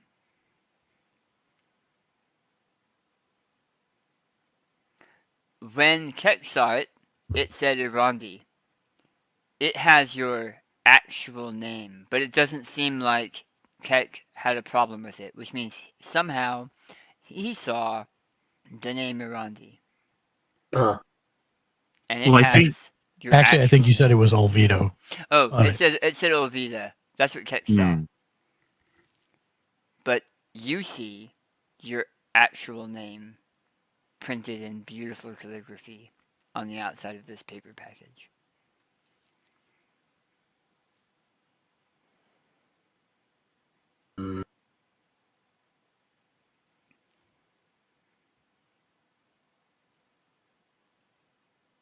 I'm gonna investigate it. Okay.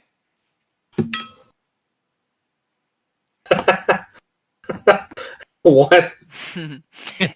You're fairly certain it's pretty safe. You crunch it really well, you shake it really hard. It's pretty soft. Like when you crunch it almost like flat. I'll wait to open this till we're back at the apartment. Okay. Okay. So is there anything else anybody else would like to do? I'm gonna stay and clean up. Okay. I will circle back to you. Does anyone else have any actions before I kind of fast forward back to the apartment? Not me. Okay. Sorry. You make your way back to the apartment, as most of you do. People are pretty much in for the night. It's about 11 o'clock by the time you all make it, but by the time you make it back, Irandi, and it's quiet. You still see the small fairy house hanging underneath the banister from where one of your teammates was before they kind of disappeared with a blue fizz and static. Other rooms, apartments that are quiet because they too have found other callings, and for once in this apartment it's quiet. Almost always there's something, but right now it's just quiet. So yeah, now I'll open the package, but I'm actually gonna have my familiar open it. Okay. 10 feet away from me. It takes him a while. getting through the twine and then opening up this large piece of paper, because it was essentially brown butcher paper that was been wrapped around it. He finally gets this open and flat, and you see a very neatly folded long sleeve shirt and pants that have been knitted, and on top of them is a small card, also written in very beautiful calligraphy. And yeah, what's it say? the note says, "Be careful, he always takes his due." That's the caterpillar lady, yeah. And she has knitted you a pair of a shirt and a pair of pants. I'm not gonna wear them. Okay. But I'll pack them up. Like, I'm very cautious about this. And you get to kind of preparing and doing your thing. Do you have any specific preparations that you'd be doing? So I'm gonna leave before everyone wakes up. Okay.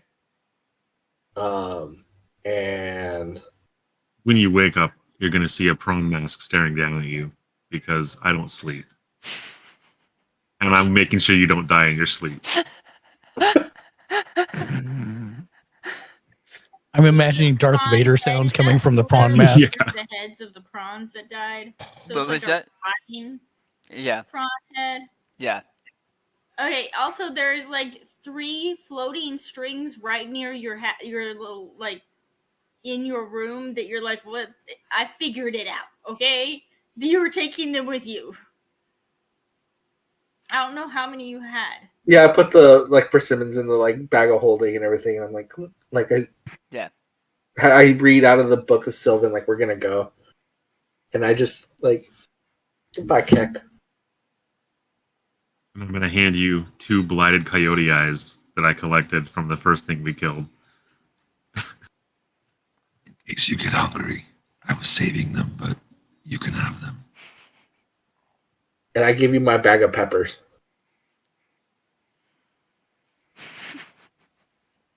In case you get hungry. And as I leave, I take my stuff and I leave like a single whoopee cushion as a warning on the kitchen table, like the communal table. Just Okay. like leave one.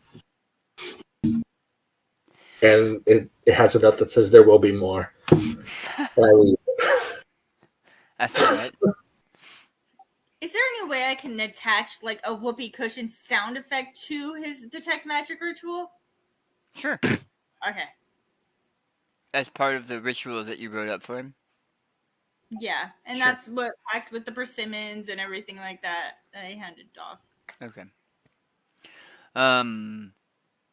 Give me a stealth check really quick, Andres. By the way, just FYI, whenever you head into the kitchen, I would be there cooking. That's why I'm having him roll a stealth check. Yeah. You wanted to get out before everyone woke up, but Mark doesn't sleep as much as everyone else, and he preps in the kitchen in like a trance-like state. That 20 with a +4. Okay.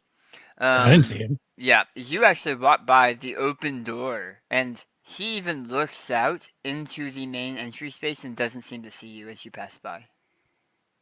I real quick hit him with a trickster's blessing. You have advantage on stealth checks for the next hour.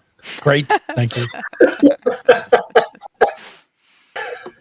You make your way out into the night, and it's early and cold. And you kind of pull a cloak heavier around you as you head... Well, actually, give me one more second. Hey, welcome back. Thanks. Was there anything you would like to do 2 or 4 Arandi before you guys head to bed the night before? Because he's... Me? Yeah, you. Sorry, Sibo. No, I have nothing else. I think I've done everything I want to. Okay. So, You make your way out in the morning before almost everybody is asleep, the people that have to sleep.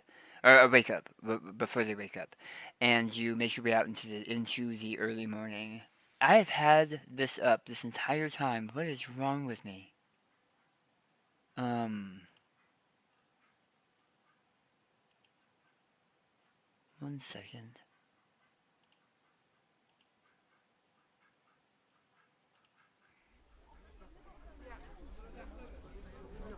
I am such a silly fool. I haven't used it long enough to remember to use it. Siren Street, people.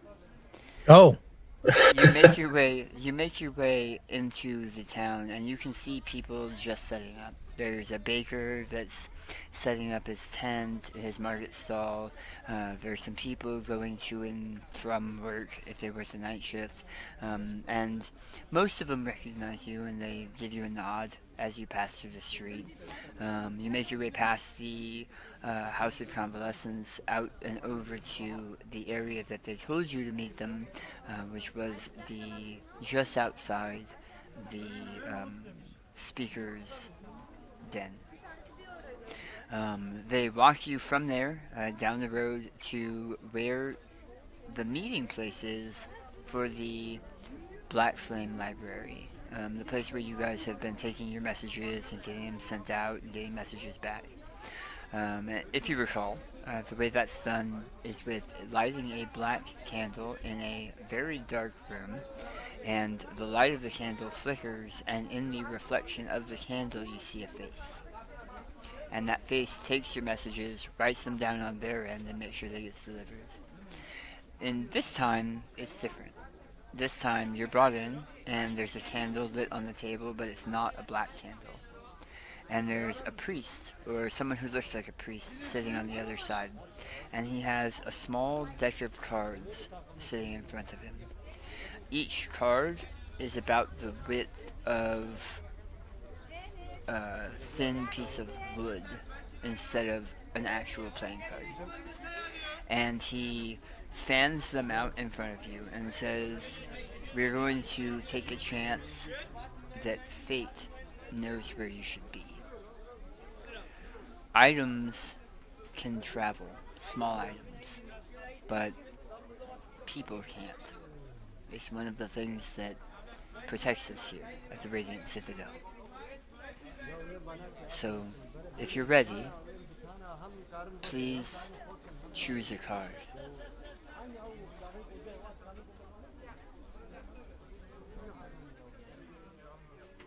Yeah, and I kind of rub at like the wound, because that pain is still there, but it's like it's dull, but it's still there. And yeah,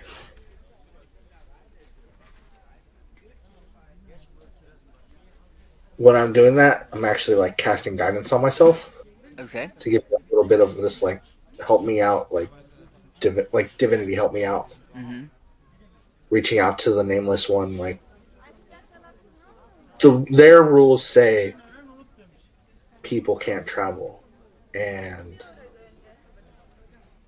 you are chaos incarnate. Like, we are meant to break rules. So help me break this one. And I pull a card. That's awesome. As you pull the card and you flip it to lay face down, it is a blank stone-covered colored card, but there is a red cut gem in the face of that card. And as you're looking at it, it's strange. You see the tip of one of your ears come into your vision as it's pulled into smoke, getting pulled into that small red cut gem design. And then you feel the rest of your body coming apart and turning into smoke as it's blending into this red gem on this magical playing card. Your whole body into the image of the gem before the gem itself becomes real, sitting on the card. A soul gem. And the priest plucks the card up, turns it over, and it disappears completely. He still has the deck of cards, but that card is no longer a part of this deck of many things. And he plucks the soul gem up and says, I hope you can help them where so many others have failed, finding this tomb of annihilation.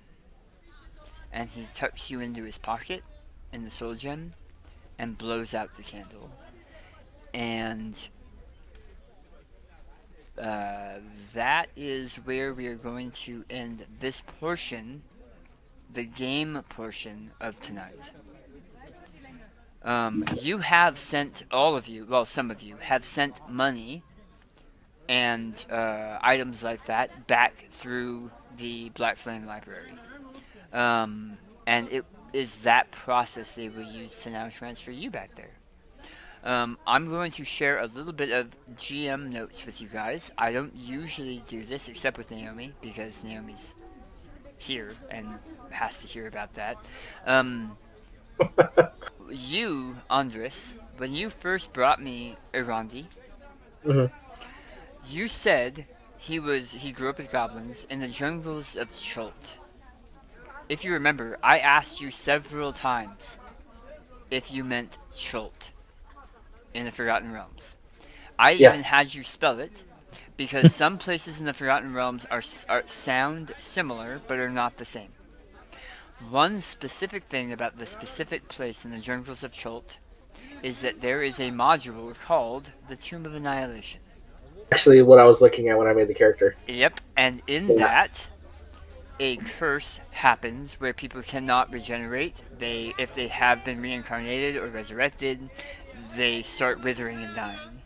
And so you are one of the few characters that came with his own out strategy. So I thought that went perfectly hand in hand when we decided and talked about you trading out Irandi for another character. So I hope this went well for you. You guys freaking rock. So much fun. Because this is not... I have like a heartfelt like thing with some other stuff and then this other thing, but this felt way more like our group. It was a mirror. It was almost poetry, because it was a mirror of our first module, like at the very beginning to now for this character. So beautiful. That being said, what I would like from all of you over the next week, please make your characters level 4. Yay! Awesome. The leveling process like this, it's been about after every module, but you will now be caught up with the module we start next week. Yay! We will be starting with the introduction of our new character, and some additional stuff like that for Andres' new character. And so make your character level 4. And over this week, please get me your villain if you have not yet gotten me your villain. And let's work together on figuring out a magical item for your character. Because you're level 4 now, that's around when you usually start with a magical item or get a magical item. You were given magical items from Uncle Polder. Not counting the Handy Haversack, that's a group Handy Haversack. But let's have a discussion in chat and figure that out. Okay. So as I mentioned before, Sirenscape is what I use for the sounds for this, when I use them, for this live play podcast. So look there for any sounds. I had to jump through some hoops to get it attached to Discord in a bot, but it is possible, as you guys have figured out. I don't have anything extra. I'm gonna go to sleep. I have an early day tomorrow, and my mouth is killing me. So Same. Thank you for running. Thank you. That was awesome. I know we went a little longer. You guys Thank you. kick butt. I think it was important to do the things we did tonight, and you guys, as always, surprised me, and you are a pleasure to run for. So thank you very much. And go ahead, Mark. Okay, we're going to go ahead and raid out to Keep It Kawaii, who's still doing her 24-hour Kawaii collabathon. So we're going to send the love over to her. I'm going to put the raid thing in there right now so that if you want a copy in pasta, you can. Keep it Kawaii. There we go. Also, thank you, Dan, for running. Thank you, Shank. Thank you, Crodad. Thank you, Naomi. Thank you, Andres, for playing as well. We'll be back tomorrow at 7 p.m. Pacific, 9 Central, 10 Eastern for Once Human. So join us for that. If you're not familiar with it, it's Cthulhu meets The Division. And we're going to do that. And we'll go ahead and copy this raid message. Thanks again for running. Thanks again for everybody for joining us. Until next time, as always, be excellent to each other. And of course, game on. Game on. Game on. Game on. Game on.